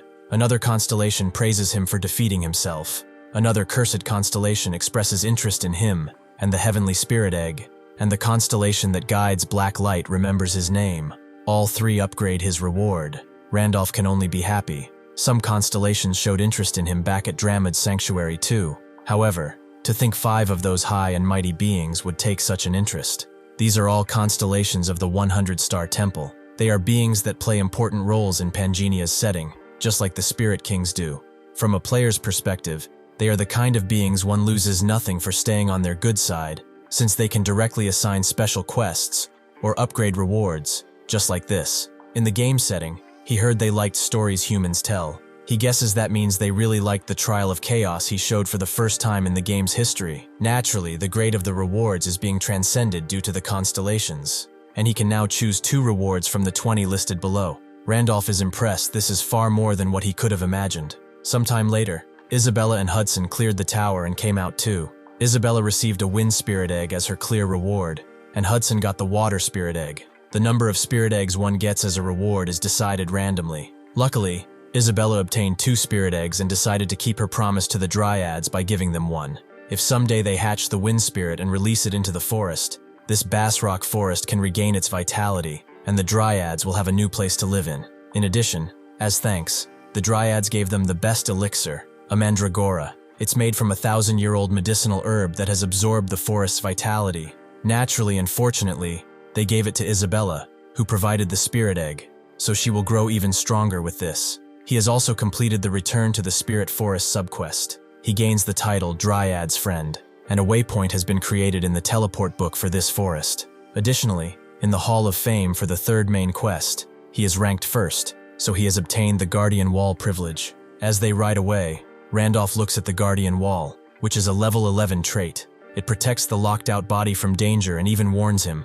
Protection strength varies depending on the level of Guardian Wall for 30 seconds. A level 11 Guardian Wall nullifies attacks of 1 star or below. Randolph understands that when he logs into Pangania, it protects himself from reality. When he returns to reality, it protects him from the game. Now, there are 72 hours left on the broken golden scale fragment. Thinking about the future, the more remaining time he has, the better. Hudson, who remained silent up until now, thanks him as he never expected to obtain a spirit egg. He wants to hatch it as soon as possible, as the spirit should be able to solve his problem. Randolph agrees. The path from 9 to 10 is hard alone, but if he borrows the power of a spirit, it should be quite possible. Additionally, since he needs to stop by somewhere before going back, would he like to come along? Hudson agrees. After receiving such a great favor from him, he will accompany him any time if he needs him. Randolph thanks him. It's good to have comrades in all sorts of places after all. They arrive at the place Randolph wanted to go to, and Hudson immediately begins to shake, even if this seems like a rather normal place.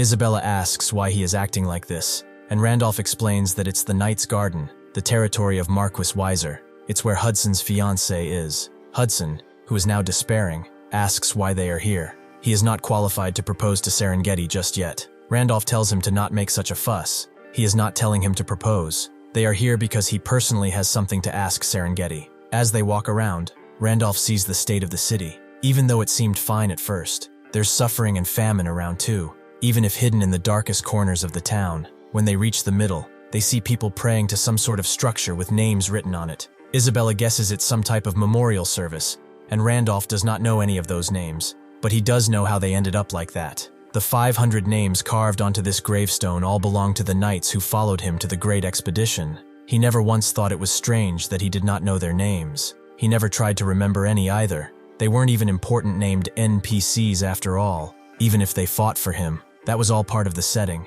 They were just part of a game, but now that has changed. One woman slams the ground below her, demanding that he give her son back, and she continues screaming and screaming.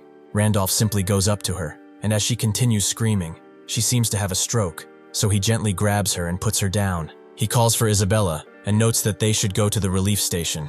This is the Goddess Church relief station, where there are a lot of patients, and they are getting more crowded by the day. Hudson looks around and notes that, beyond just the number of patients, there is also a severe lack of people working here to handle them. If this is the Knight's Garden, which should be one of the top 3 cities in the Barland Kingdom, how can they have such short staffing for a relief station? Suddenly, one of the monks there comes around and knows that they must be the ones who brought Sister May in after she fainted, right? They could have just passed her by, but they truly have good hearts. As he continues smiling, he closes in on Hudson and explains that, to operate the relief station, they collect donations from saintly brothers who visit.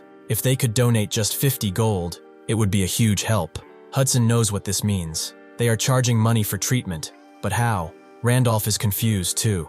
The city's coffers should fund a relief station run by the Goddess Church. Was it not forbidden to take personal donations? 50 gold. Even though hundreds of gold move around in the day in Arcana, Does he really think it makes sense to demand the normal citizen's monthly wage as a treatment fee? The monk would like to say otherwise, but they really do not have a choice. Priest Andrew said that from now on they'll be taking donations to operate the relief station. Randolph sits down and finds this nonsense. He knows Priest Andrew, and he is not the kind of person who would do something like that. Priest Andrew is a high-ranking priest of the goddess church that serves the twin goddesses of Pangenia, Leah, and Pina. He is an NPC who inevitably gives one honor-related quests when one's raising a class where honor is a factor. He is a devout believer, a spotless and upright sage. That is his setting. And would he really secretly take personal donations? The poorly maintained buildings he saw on the way here, and the vagrants sitting outside on the streets. Even this relief station that is not being run properly. This city should be fairly wealthy, even if it isn't as rich as Arcana. Just what on earth happened while he was gone? At the estate, the Marquis continues drinking, and his butler advises him to stop, as this is not healthy. The Marquis just throws the bottle at him and tells him to shut up and bring more, as he is not done yet. This is the Lord of the Night's Garden, Marquis Weiser. Back at the relief station, Randolph decides that he needs to speak with Priest Andrew in person, so he demands that the monk take him there. The monk doesn't know about that. That will be rather difficult. A lot of people are waiting to be treated by the priest. After all, Randolph just tells Hudson to do it, and immediately, he pulls out a bag of coins. This is a donation of 50,000 gold, and if he were to let them meet that man right now, he will even double it. Seeing the amount of money in front of him, and the promise of more, the monk immediately escorts them there. Sure enough, Andrew greets them warmly and tells him to have a seat. After he does, Andrew states that he heard he made a large donation to the relief station.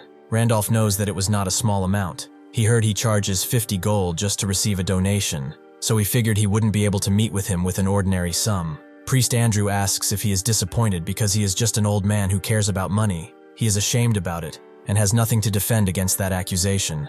Randolph was just curious, actually. How did a relief station like this in such a big city end up so desperate for money? Priest Andrew doesn't talk for a while, and notes that he heard he brought Sister May here after she collapsed. Her only son joined the Demon World Great Expedition and never came back. Since then, she's lived with that pain every single day, saying it's her fault, and that she should have stopped him, even though she couldn't. It's not just Sister May. Many people have lost family and friends. Countless knights who joined the Great Expedition while admiring Wilhelm the Night King swore they'd drive out the Demon King, but they never returned. Thus, Knight's Garden lost countless talented people and consumed enormous resources as war funds. It was such a prosperous city that even with heavy losses it might have recovered someday. However, the real problem began when Serengeti, his lordship's blood relative, returned. She did so with both of her legs gone, but for some reason, ever since she came back, she's remained unconscious and has not awakened. Many priests, including himself, tried to wake her, but nothing they did worked. His lordship gathered every kind of rare elixir and searched for a method, but even all of that failed. Because of that, the city's finances were already strained and had gradually hit rock bottom. In his impatience, the Marquis lost his reason. It was manipulated by all kinds of swindlers. Before long, it reached a point where he even took on tons of massive debts using the territory as collateral. After that, the Marquis fell into despair and eventually broke. Now he is a shell of what he once was. As a result, all the city subsidies were cut off, and now this is the only relief station left. If this place disappears too, every patient in this city will be left abandoned on the streets. That is why, even for brothers like him who helped Sister May, they shamelessly demand donations. They didn't have enough beds, supplies, or manpower to care for the patients right away. Randolph guessed the gist of things. Is Serengeti unconscious due to the mental shock, or is it a physical problem? Andrew notes that if it was something as simple as that,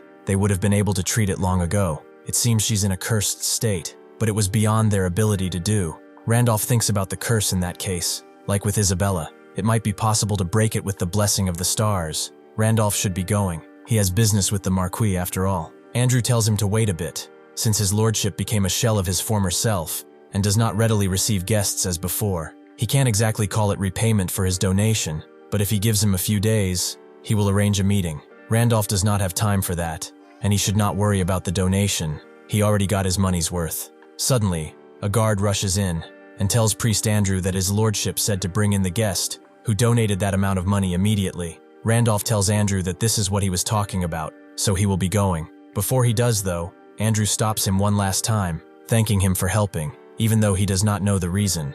Andrew states it wasn't even about a donation. It was about helping Sister May. Randolph just smiles and notes that it's good to see him again. Randolph is confused, as they have never met before, but he lets it go. Eventually, they are taken to the Marquise's estate, who sits at a table with Randolph and looks at him rather sternly as he sips his coffee. This is the man that donated a large sum of 100,000 gold to the relief station. He does not look like a wandering merchant, as he doesn't seem to have any supplies with him. Perhaps he is just a rich young master traveling around. He apologizes for inviting him so abruptly like this, but he had to meet him. He introduces himself as Weiser, the Lord of Night's Garden. Randolph thinks that he really changed a lot on the outside, as Marquis Weiser was once a knight who made a name for himself across the continent with outstanding skill in his younger days. His daughter Serengeti was able to obtain a star and become a one-star transcendent in Pangenia with his help back when he was Wilhelm. She rose into the ranks of the strongest on the continent. Thanks to that, his house established its position and held its power within the Barlan kingdom, and in gratitude he swore loyalty to him. Weiser was the kind of man who repaid grudges with his sword and repaid kindness with loyalty. Naturally, he does not know whether it is only his appearance that has been broken now, or even his heart. Weiser states that he may have already known why he invited him here, but Knight's Garden is currently facing severe financial hardship, so he would like to propose something beneficial to both of them. Randolph refuses, as he is here for one thing, to cure Serengeti. Weiser's eyes widen for a bit, but suddenly he lets out a throaty laugh, and his eyes become still with rage, so he was mistaken. He thought he was just some rich young master, but he is a charlatan in the end. Did he perhaps hear rumors of him from all over the continent that if he mentions the Marquis of Knight's Garden's daughter, he will pour money into his hands? Fine, then how much does he have to pay him to cure her? 300,000? 400,000? Or is he going to demand he hands over the entire fucking territory? He smashes the table, noting that he's been played by scum like him too many times, and he has lost way too much already. What more does he have to give before they are all satisfied? He sighs, noting that this was a waste of time, and tells his guards to gouge out this con artist's eyes and throw him out as punishment. Randolph tells them to stay their blades. He does not need money, so he should listen until the end. He cannot guarantee it, but there is a chance he can treat her. Weiser notes that this is a novel approach, but fine, let's say he can cure her. Why has he never seen him in his life? So why would someone like him cure his daughter without taking even a single coin? Randolph explains that this is a debt he is repaying to him, and also a debt he is here to collect. He is the successor of Wilhelm, the Night King, the one whom he swore loyalty. If he is taken to Serengeti, he has something to ask of her, and in return he will heal her, who has sacrificed herself for her master. Weiser immediately lets out a sly grin as he hears that he is the Night King's successor. The continent is crawling with people who call themselves his successor, and he must be one of them too, huh? He has had enough. He orders his men to kill him, and the two outside as well. The guard who had his hand on his blade immediately rushes in with an attack, but Randolph barely reacts and blocks his strike so hard with the cup that it shatters, and the blade flies off from the guard's hand. He tells Weiser to prepare the place, as he will prove him that he is Wilhelm's successor, even though he doesn't trust him now. They all gather in the arena, and Weiser puts Randolph against his strongest knight. Hudson certainly did not expect a duel, and Isabella notes that he has always been an unpredictable man, but she really doesn't know how all of this happened. Randolph looks at the man before him. He has a full set of equipment with the blessing of a high-ranking priest. He is absolutely committed to this. The knight asks if he is truly the successor of the Night King. If he was lying, he should confess and seek forgiveness, as his life may yet be spared. Randolph just tells him whatever. He should just uphold his promise that he will keep his identity hidden and not go around telling everyone he lost to, just because he got a bit embarrassed. The knight tells him not to worry, as his word is his honor, and that it will not happen. Now he wants to see the skills of a self-proclaimed successor of the Night King. He charges in with his blade, and Randolph dodges but sees how quick he is. He continues dodging the next strike, and things that many high-ranking key knights were wiped out due to the Great Expedition, but even this man would have higher stats than him currently. With the difference in equipment, he can take him on lightly. Before he can fully unsheath his blade though, the knight stops his hand and charges in with his blade, aiming squarely for Randolph's head. Seeing that he has no other option, Randolph smashes his head against the hilt, stopping the blade from moving. The knight certainly did not expect this. He is no fraud after all. He is just a damn lunatic. Another knight next to Weiser notes that his movements are quite decent, but he doesn't believe so. They are nothing but cheap tricks. He has seen countless idiots who went around saying that they are the Night King's successor, piggybacking on his reputation, but his sword cannot be so easily replicated. Having seen it firsthand, He can tell his sword has surpassed the level of a human being, incomprehensible for people like him, unless he shows that a technique akin to that. This man cannot claim to be his successor. The knight fighting Randolph notes that he is quite different from the fraudsters he's seen till now, that's for sure. He has real talent. If he admits his lies, he will take him under his command, as he would ask the Lord for his sins to be forgiven. Randolph finds it funny. He has a full set of equipment against a level 3, yet he is still so full of himself. The knight tells him that he only wears this because his lord commends it. Randolph just kicks him away and notes that it's good for him, then he has a lot of good stuff on. But if that is the case, he will also show him his overpowered items too. He suddenly throws his blade at the knight, who is struck squarely in the chest, and the sword flips around in the air before landing roughly. With that, Randolph equips 2 extreme iron swords, shocking everyone as he goes into dual wielding, something they have never seen before. He continues smashing against the knight's blows, and he recognizes as such, but even with this increased speed, his attacks are far too light. A two-handed sword is slow but has serious damage output. It would be enough to lightly damage him through his armor. However, a dual blade style is fast, but has low damage. It cannot even scratch his armor as long as he defends his vital areas. This is no threat to him. Rather, he only needs to defend a few areas. Suddenly though, Randolph smashes through with a powerful blast as he throws his dual-wielding swords away. He tells the knight to look closely, as he will show him the true sword of the Night King. Back when he had to choose a reward, Randolph had a lot of options, from a demon-slaying sword all the way to a true health potion. One thing caught his eye, an extreme iron sword, which was just a blade pushed to the extreme. It was a regular iron sword, but an oddball transcendent star strengthened it to the max, and transcended this item. That is why it gave +3 strength, and a sword mastery boost of level 1. Using the sword with other extreme items will create a set effect called Extreme Wear. Since he already had the Michaela set for his armor, it would be nice to have the double bone bonuses stack up with that. He chose 2 extreme swords. His weapon master trait caused him to gain +5 levels in mastery. His masterful hands gave him another +5, and the extreme swords each gave him 1 level, 2 levels from the Extreme Wear. Class star successors may also read the memories of the previous star owner under certain conditions, and since he has reached sword mastery level 10, he may read the memories of the possessed star. It is recreating parts of the Night King's Windhelm sword technique, so that's why he can now unleash it. The knight can't do anything now, as Randolph switches between blades expertly, like he has been doing it his whole life. This should be an impossible sword technique, but he sees that the tide is now against him. He has to stop this. He must create distance and get out of his range. However, how can he even do such a thing? If he tries to create space, he comes charging in at him with his quick dual blades, and if he uses strength to take him head on, he uses his two-handed sword to break his balance. Does such a sword technique even exist? He is not even keeping his movements bound through simple attacks. This feels like space itself has submitted to him, and he is its true master. Humans become stupefied when they meet something that is incomprehensible to them, something that has far surpassed the limits of their own cognition.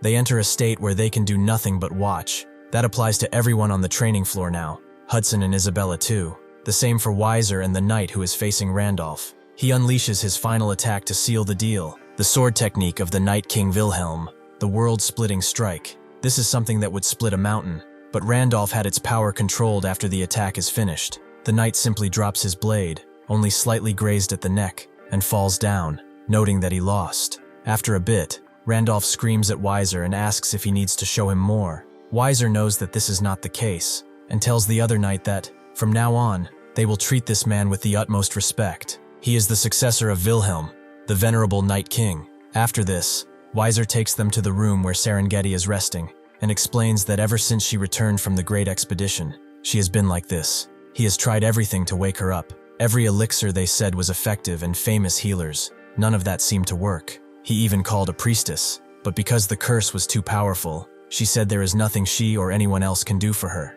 Randolph stares at her, and using his great sage trait, sees that this is no mere curse. This is the Demon King's curse. Of course, even a priestess or holy emperor could not do anything against something like this. However, if he performs the exorcism using star energy, the power of a star guardian instead of mana, then it might just work. As Randolph reaches for her, Weiser notes that he does not doubt him anymore. But does he truly have a way to wake up his daughter? Randolph previously stated that he is not sure, but he is willing to try. With that, he puts his hand over her head and bestows the blessing of the stars. Immediately, the room begins to glow in a holy light, and all the star energy Randolph has stacked is consumed. It is insufficient to break the Demon King's curse. However, the limit of the curse is lifted, if temporarily. With that, Serengeti slowly begins to open her eyes and ask where she is. Weiser immediately crouches down to her level and asks if she is awake. Does she recognize him? However, Serengeti is looking behind him at Hudson, who is shaking with grief,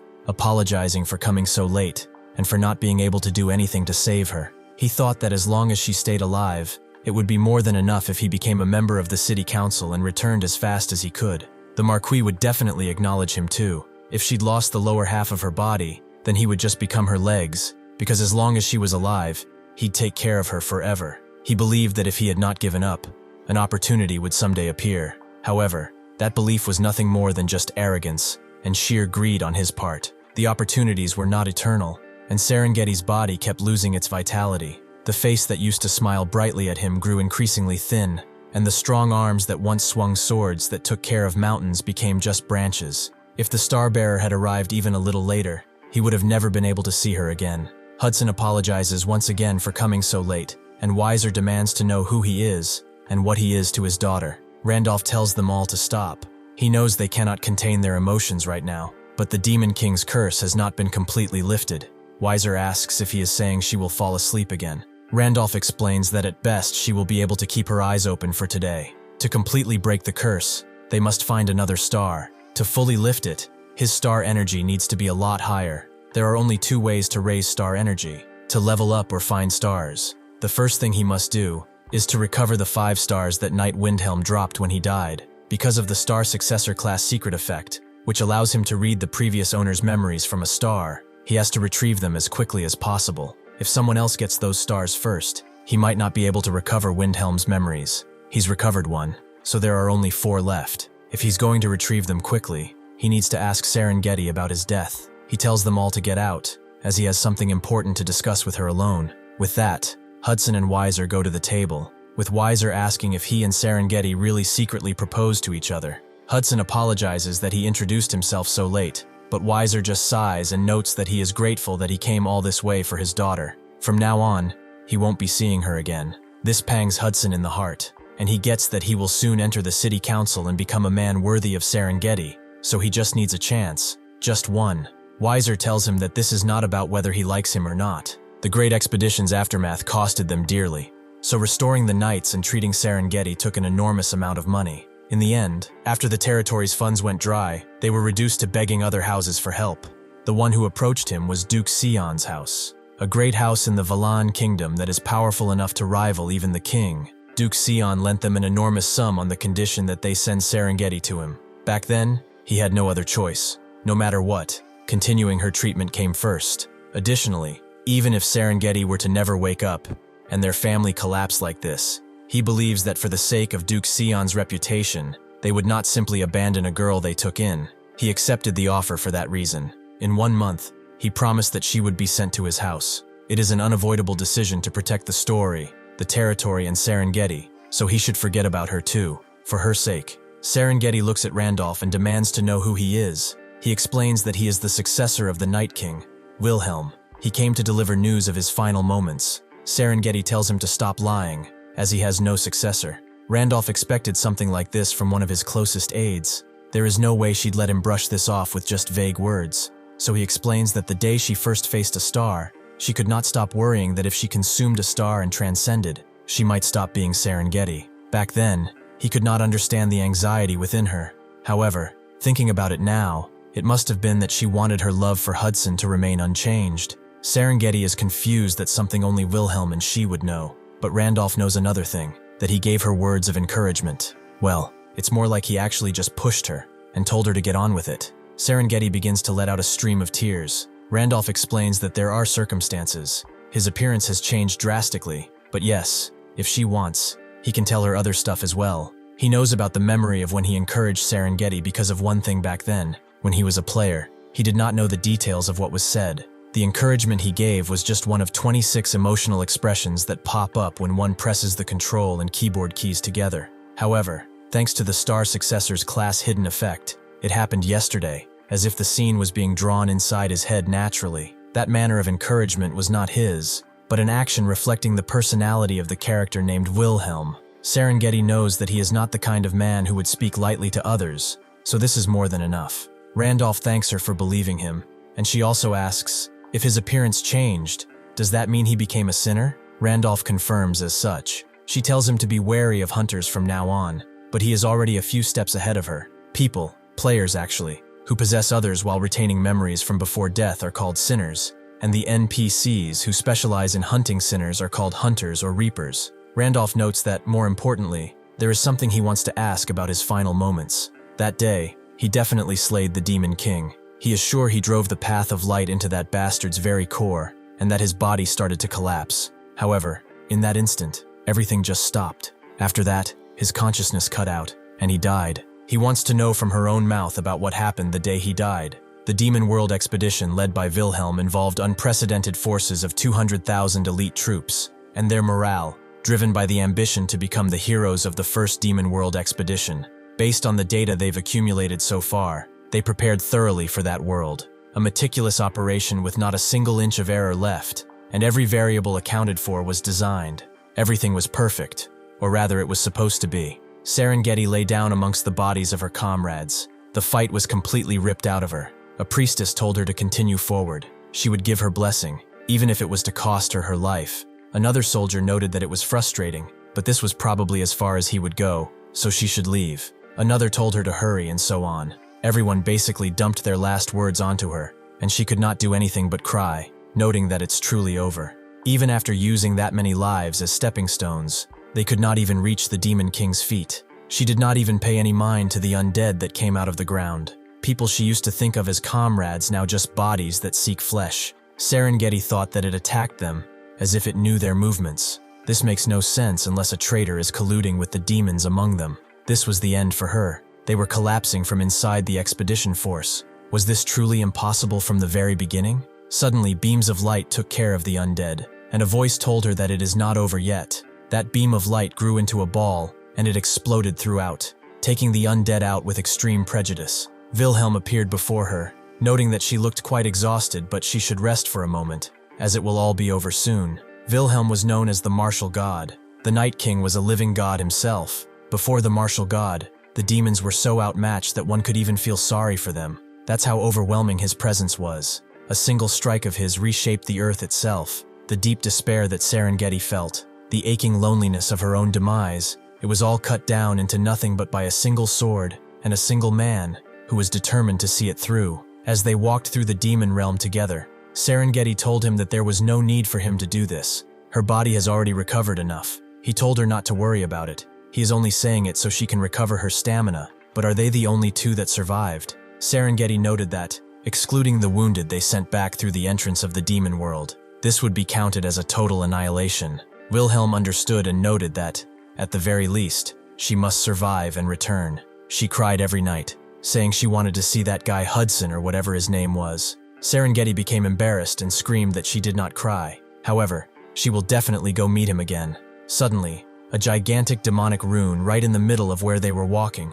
With only a few seconds to react, Wilhelm pushed Serengeti roughly out of the way, noting that this game really was not easy. Serengeti screamed for Wilhelm, who told her that when she gets back, whether she marries or falls in love with someone else, whatever it is, she should live well. Suddenly, Serengeti was hit with another form of guilt, the guilt of survival. The expedition will end in failure, but the Night King has saved her life and allowed her to continue living. Even if she returns alone, no one would blame her. That's how horrific and fierce such a battle was. If she just makes it back, she can meet the one she has been longing for all this time and can return to her happy everyday life. As long as she survives and gets out of here, she could be happy. However, she was not a woman to allow such a thing to happen, so she immediately used position warp to change places with Wilhelm at the last moment, the rune exploding in a gigantic strike of dark energy. Wilhelm stood where she once was, completely shaken, and saw what had happened. Her legs were completely destroyed. Serengeti explains that she was lucky. Even after getting caught in the Demon King's trap, her body did not vanish. She lost both of her legs, but thanks to the elixir Wilhelm gave her, she was able to survive. Randolph feels a bit ashamed. Back then he was pretty immersed, so he acted without thinking much, but it played out pretty dramatically in game. She also explains that after that, Wilhelm placed an extreme vanishing enchantment talisman on her and hid her body. Because of this talisman, the Demon King could not sense her, so she was able to watch the situation unfold until the very end. Randolph remembers up to that point too, but that's not what he is curious about. He is wondering about what happened after that. Serengeti explains that just as he remembers, the Demon King certainly fell. However, all of a sudden Wilhelm froze, like time itself had stopped completely. The strike that he drove into the Demon King suddenly stopped, as dark energy permeated throughout the entire plane. The Demon King called him a monster, even if he is a transcendent of 5 stars. He did not expect him to drive him so far without any divine authority from a goddess. However, that was his mistake. Without a goddess's authority, he may shatter his flesh, but he cannot destroy his essence. Truly, he expresses his respect, and as a token of that respect, he will be using his body as his new vessel. Just like that, Wilhelm was engulfed in a dark essence, his body beginning to corrupt at the seams. Suddenly, though, beams of light appeared out of that ball, and the Demon King recognized such a light. It was Pina. She intended to take the life of the knight who followed her just because she didn't want her star to be taken, and she still dares to call herself a goddess. After Wilhelm fell down completely and utterly lifeless, the Demon King swore vengeance on her for not honoring this duel and for her constant meddling. Serengeti notes that she has no memory of what happened after that. Randolph understands. The Demon King tried to take Wilhelm's body, and the goddess Pina intervened. But what on earth was happening? For a goddess to intervene personally like this? Outside the castle wall, a bunch of guards are standing watch. One of them notes that this is boring, and that they have not been assigned to guard duty way too often lately. Another explains that he heard everyone from Night Order all the way down to the lowest-ranking soldiers have had their pay delayed because the territory's finances are in trouble. As a result, people keep leaving, and there are not enough replacements for shifts who'd stick around the territory that is going under after all. As the boardman notes that it's true, he suddenly stops in his tracks as he sees something in front of him, something that makes his heart sink. It is monsters who are charging in. This is a monster wave, and it is attacking the city. A very long time ago, a war between light and darkness broke out in Pangenia. The goddess Laya died during that war, and the continent sank into a deep-seated darkness. After that, the continent was split apart, and the ends of the roads were blocked by a dark void. To connect the separated lands, people eventually poured astronomical sums of money into the development of warp travel. In other words, a warp is an essential means of transportation for people in Pangenia to travel between the continents. At the same time, a warp is an unknown object that passes through the dark void. Warps that are not managed and abandoned can sometimes connect to that dark void and turn into disasters. Disasters like these, where a monster wave appears to attack a city. After Randolph takes all the information in and thinks about everything that Serengeti said, he is left with more questions than answers. He is not certain, but if he tries to piece everything together. 1. The reason he could not kill the Demon King was something rather strange. Right before he could kill the Demon King, time stopped, and to the real him, the moment looked like a common blue screen. However, Serengeti witnessed everything, which means NPCs who are being inside the game were not affected by that time stop. Perhaps for some reason, users playing the game were set up such that they could not defeat a Demon King. As for the existence that can kill his true essence, which the Demon King mentioned, maybe that existence isn't a user, but a player who has entered the world inside the game. Then that might be why they ended up in this other world. 2. The conditions for becoming a player. If one dies in the game, they are summoned as a player. However, the death of the character Wilhelm was not his first ever death, so the most reasonable explanation is that one becomes a player when the strongest character they raise dies. He always liked hardcore games. He'd raise a character enough, and if it did not look promising, he'd just abandon it and make a new one. In that process, the gap in combat power grew so large that perhaps the death of the ordinary characters did not trigger a summon. He is not sure, but for now this seems the most likely. Either way, thanks to that, he knows what to do next. The traitors who interfered with his expedition must die. They attacked them like they knew their movements. That makes no sense unless someone was colluding with the demon world. He remembers what Hudson said previously, that it's a well-known story that the expedition failed because of infighting amongst the 8 heroes. It is a high probability that it's those 8 heroes whom he does not have any memory of. He will hunt every last one of those bastards down and make sure they suffer just as much as they did. If he failed to destroy the Demon King's essence, then there is a high chance that he is still alive. He will kill the Demon King, the root cause that has turned them into players, and put an end to all of this for good. Suddenly, Hudson smashes through the door, noting that something really bad is happening. The city is under attack. They all go outside and see that the once peaceful town is now engulfed in flame. The knights are doing their best against the demons, but they are getting overwhelmed again and again. Therefore, their force is too small. Isabella thinks that there is only one thing that could lead to such an invasion. It appears like a monster wave broke through a nearby wall. Randolph knows that bastard Weiser said the city's finances were ruined, but he even siphoned off the wall maintenance budget? How could he be so brazen? As if summoned by his words, Weiser rushes in with his knights on horseback, taking out as many demons as possible. Randolph grabs his attention, and Weiser is confused. He thought he would not be in the city anymore. Randolph demands an explanation, and Weiser explains that, as he can see, the monster wave has turned the city into a wreck. It appears something went wrong at the 3 warps in the east, west, and south. Hudson is shocked that 3 things went wrong at the same time, and Randolph cannot believe his stupidity. Weiser knows it is shameless to ask, but he pleads with him to lend some of his strength. If he fights with them, it will be a huge help.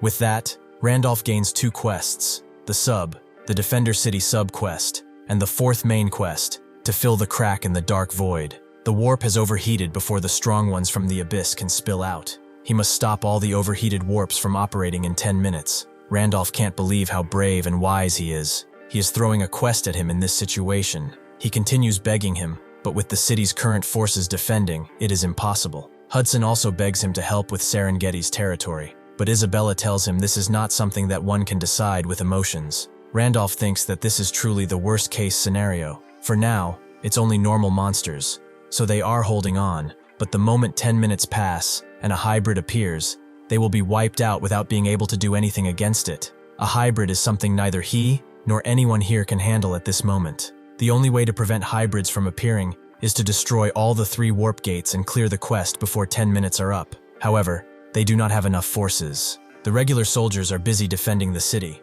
so that means the Night Order, and the 3 of them have to break through a Legion-scale monster wave and smash 3 warps. It is a dangerous gamble, and the odds are far too low, though now he should use this special perk, the Golden Scale Shop. He does not know the details, but is probably tied to the broken Golden Scale fragments, so he can't just give up now. The timing for this quest is awful, with 0 preparation. There is no way he can do a main quest here, so the directional call is to get out without looking back. He looks at the memorial, thinking that there is no need to throw his life away for something so hopeless, and cannot allow himself to be swayed by emotions like pity, as it will not help him survive. Suddenly, he hears the screams of the people nearby, as they try to run away from the beasts, but it is all futile. Amongst the corpses, a single child cries. Her parents have protected her from harm until now, but it's clearly evident that her turn is next. Suddenly, Weiser sees Priest Andrew, and immediately redirects the knights, cutting off the monsters chasing the priest. The Marquise cuts through the demons too,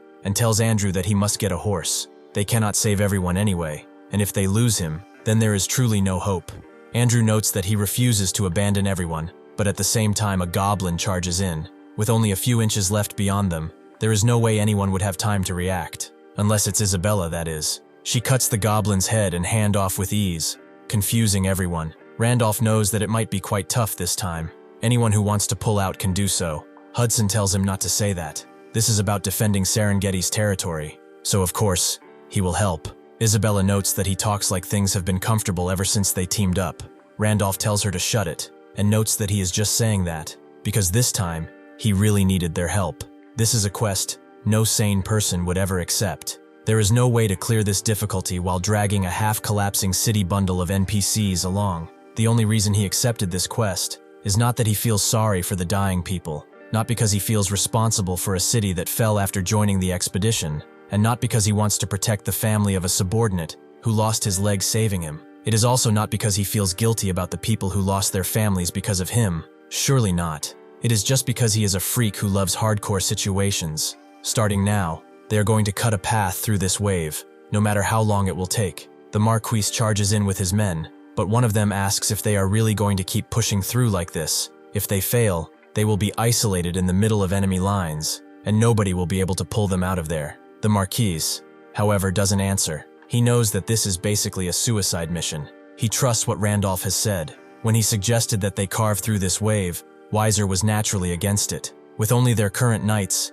it would be impossible. If they get isolated halfway, they would be wiped out, and then who would defend the city? Randolph asked if there was another way. As long as they don't destroy the warp outside the walls, the monsters will never stop pouring out of it. This is not about whether they can or not. They have to. He will make sure they break through no matter what. That is why he continues giving the order to charge and not slow down, no matter what. He has put all of his trust into Randolph. Randolph is pleased that he keeps running. He should do so, as this is enough. They are within their attack range after all. He throws a mighty spear at the kraken that is holding the gates shut, which is shocked to see that it took one of its tendrils down. After that, Randolph summons the teleport book and creates a warp above, connecting to Bazrog Forest, where dryads pour out. The dryad reader speaks, noting that they have come to repay the grace of the forest to their dearest friend. With that, they strike at the demons below, giving them no quarter. As Weiser continues charging in, he is shocked, and Marco did not expect to see dryads here.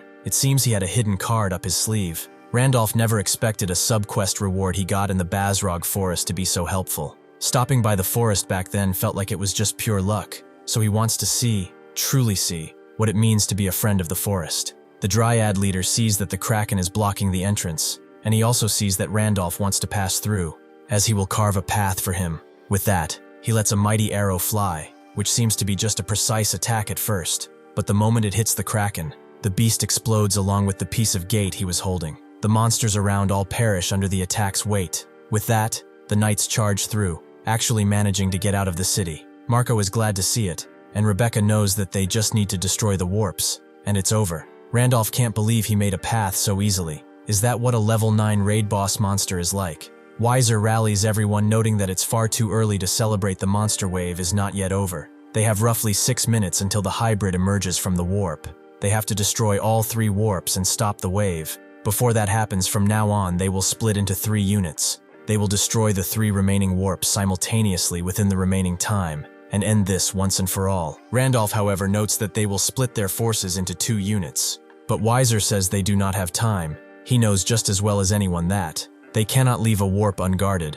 Randolph knows as such, but even if the dryads have the monster horde that invaded the city pinned down, there will definitely still be a large number of monsters guarding the warps. If they split the Night Order into 3, they will never destroy the warps in time, no matter how. Weiser understands where he's coming from, but what about the remaining warp? There is not enough time to destroy one and move to the other. Knowing this, Randolph notes that for the remaining warp, only he and Priest Andrew will be going. Weiser asks, what kind of ridiculous plan that is? There is no way something like that is possible. Randolph tells him to trust him. This is the choice with the highest probability of success. However, 30 seconds before the hybrid comes out, they have to destroy the warp before then. Weiser truly does not know what he is thinking, but they have come so far thanks to him, so he will entrust him again and count on his will. As Randolph is left with Andrew, he asks what they are going to do now. Randolph notes that they are just going to destroy the warp. But Andrew wonders how exactly they are supposed to do something like that. Randolph tells him to be quiet just for a moment, as he is thinking of the method right now. Isabella Hudson and Weiser departed for the 2 warps. There will be monsters guarding them, but compared to the size of the horde that charges into the city, it should be a smaller number if each team breaks through with 100 knights. And with the high combat power of Weiser and Isabella, they should be able to destroy them in time. The problem is at the moment is a single warp gate that will remain, so the mutated monster will appear, the last attack pattern of the Dark Warrior. It is an annoying bastard on a completely different level from ordinary monsters, so he must handle it. Leaving it to the other adds too many uncertainties. If it is him, he can block the other monsters with Star Pierce and force a one-on-one situation. The minimum time needed to kill it is 30 seconds at least. If a high-ranking priest like Andrew helps, that's enough time to make it possible. But if they were delayed for even just a second, the odds drop exponentially. In the end, all he can do is entrust that they will pull it off. He summons the High Dragon, and they ride away. With only 5 minutes remaining, the others get to the first gate. They smash through the demons defending it, and with only 1 minute remaining and 4 seconds, they manage to take down the gate. With 34 seconds left, Randolph and Andrew get to the other gate. Seeing that the 2 gates are taken care of, it seems the other knights were successful as well. With 34 seconds left, the minimum condition for clearing has been met. The High Dragon makes a way through the legions of demons, and at the same time, a mutated monster appears, the Dark Warrior. It seems impressed by Randolph, however, who knows that he only has to defeat this demon to succeed. But can he do it with 28 seconds remaining? As the sky darkens and rain begins to pour, The two groups meet up and make their way to the last warp. Weiser knows that it is being handled by Wilhelm's successor, but even so, they do not have much time. He hopes that he will be finished by the time they get there. Randolph equips the armor set and uses it with Hermes' shoes to dash through, going past the Dark Warrior and clenching his blade to crash it into the warp. Before he can do that, however, the Dark Warrior grabs his head and throws him away violently, causing the High Dragon to act. It uses all of its head to pummel the Dark Warrior, but in only a few seconds, the High Dragon is defeated and can only be reused again in 24 hours. There are only 21 seconds left until the Black Flesh Hybrid summons, so Randolph charges in again. He smashes his blade into one of the Dark Warrior's openings and equips the Extreme Iron Swords. The Dark Warrior, sensing this, simply cuts his hand away, but Andrew heals it right back up, allowing Randolph to act. The Dark Warrior has a new objective now. He uses his mighty force to push Randolph out of the way and instantly rushes to Andrew, who cannot do anything against it. Though Randolph rushes in to help, but more demons are coming from behind, threatening Andrew's life. Randolph takes care of them, but it seems that they are now encircled, which Randolph was waiting for. Suddenly he uses Star Pierce, creating an arena around them, forcing this to be a one-on-one battle. With 11 seconds left, Randolph smashes his blades against the Dark Warrior, creating a gigantic shake in the ground. The aftermath is brutal. Randolph is injured, the Dark Warrior having impaled his sword into his shoulder, but Randolph has also pinned his leg down. Finally, now he will be able to take care of him properly. With that, he calls out Priest Andrew and tells him to recite the prayer of exaltation and pray wholly for him and exalt only him. Earlier, as they were running towards the gate, Andrew wondered if it was really possible with just two of them. He did not wish to doubt him, but he couldn't hide his anxiety given the situation. Randolph explained that if they had enough time, they could have managed somehow with just the two of them, but with his abilities right now, destroying the warp gate within the time limit is impossible. Andrew was confused. Then, why did he want to go to the warp with just two people? He does not know that if they fail, they will not be able to save the lives or even the powerless brothers and sisters of the city behind them. Randolph asked if he truly wished to save everyone in the city, and Andrew immediately agreed. So Randolph told him to recite the prayer of exaltation on him. The prayer of exaltation is also called the final prayer. It is a sincere prayer. It is a sincere prayer offered for the goddess by the high-ranking priest who has touched the goddess, and a prayer that only a tiny number of true priests among the high-ranking clergy from the goddess's church can offer. If that prayer is recited for someone other than the goddess, then for a fleeting moment the target gains power akin to the divine authority of the goddess. At the same time, though, to offer the prayer of exhalation to someone who is not the goddess can also mean the priest's final prayer, a declaration of leaving the goddess's embrace. Andrew, a priest NPC, is a character born solely to serve the goddess. For someone like him, being told to leave her embrace would be a lot too painful. It would be worse than carving out his flesh, and a sense of emptiness would be like everything in the world disappearing. In other words, the prayer of exhalation is a skill that takes a priest's everything. It is the ultimate last technique, and right now he is telling this man to throw away the world he has been devoting his entire life to. Andrew demands to know how he knows about the prayer of exhalation. That is something he never told anyone except a few priests, and that person. Randolph notes that who he heard it from is not what matters. What matters is that he can use it. Andrew knows that if he knows about a prayer, then he also knows what it means to a priest. Randolph does, and even while knowing that he planned this on the assumption he would recite it for him, he thought sacrificing him alone had a higher chance of success than splitting the night strength. Additionally, this plan also accounted for the fact that he would not be able to refuse. From what he has heard, he never abandoned people. It is practically the same as forcing him to sacrifice himself by taking the citizens hostage. He can resent him, though Andrew just thanks him deeply from his heart. If he had not brought it up first, he would have never been able to say it with his own mouth. He would have lived trapped in his guilt forever, weighing his fate against the sacrifice of innocent people. So he truly, truly thanks him. Naturally, Randolph was shocked. Andrew, an NPC who hands out a large portion of honor side quests, is actually a true priest, and one who exists in Pangania as a sage. More than any human he has ever met up until now, he respects him. The prayer of exhalation is activated, and he gains an amazing range of buffs, but it only lasts 2 seconds. That is all Randolph needs though, so he tells the warrior to watch closely. Back when he was his old self, this was a technique he would have never had to use on someone like him. As he raises his blade, the droplets of water seemingly stop and actually begin to rise up instead of falling down. The warrior begins to phase out of reality as Randolph unleashes the true power of the world-splitting strike. The sky itself clears away the rain clouds driven away by the sheer power, causing everyone to look up in amazement. Randolph walks to the gate as the prayer ends and cuts it up with only 1 second remaining, telling Andrew that he is the true hero who has saved the city. With this, the fourth main quest is over, and a city filled with people is saved thanks to the sacrifice of a great man. Thank you for watching. See you next time.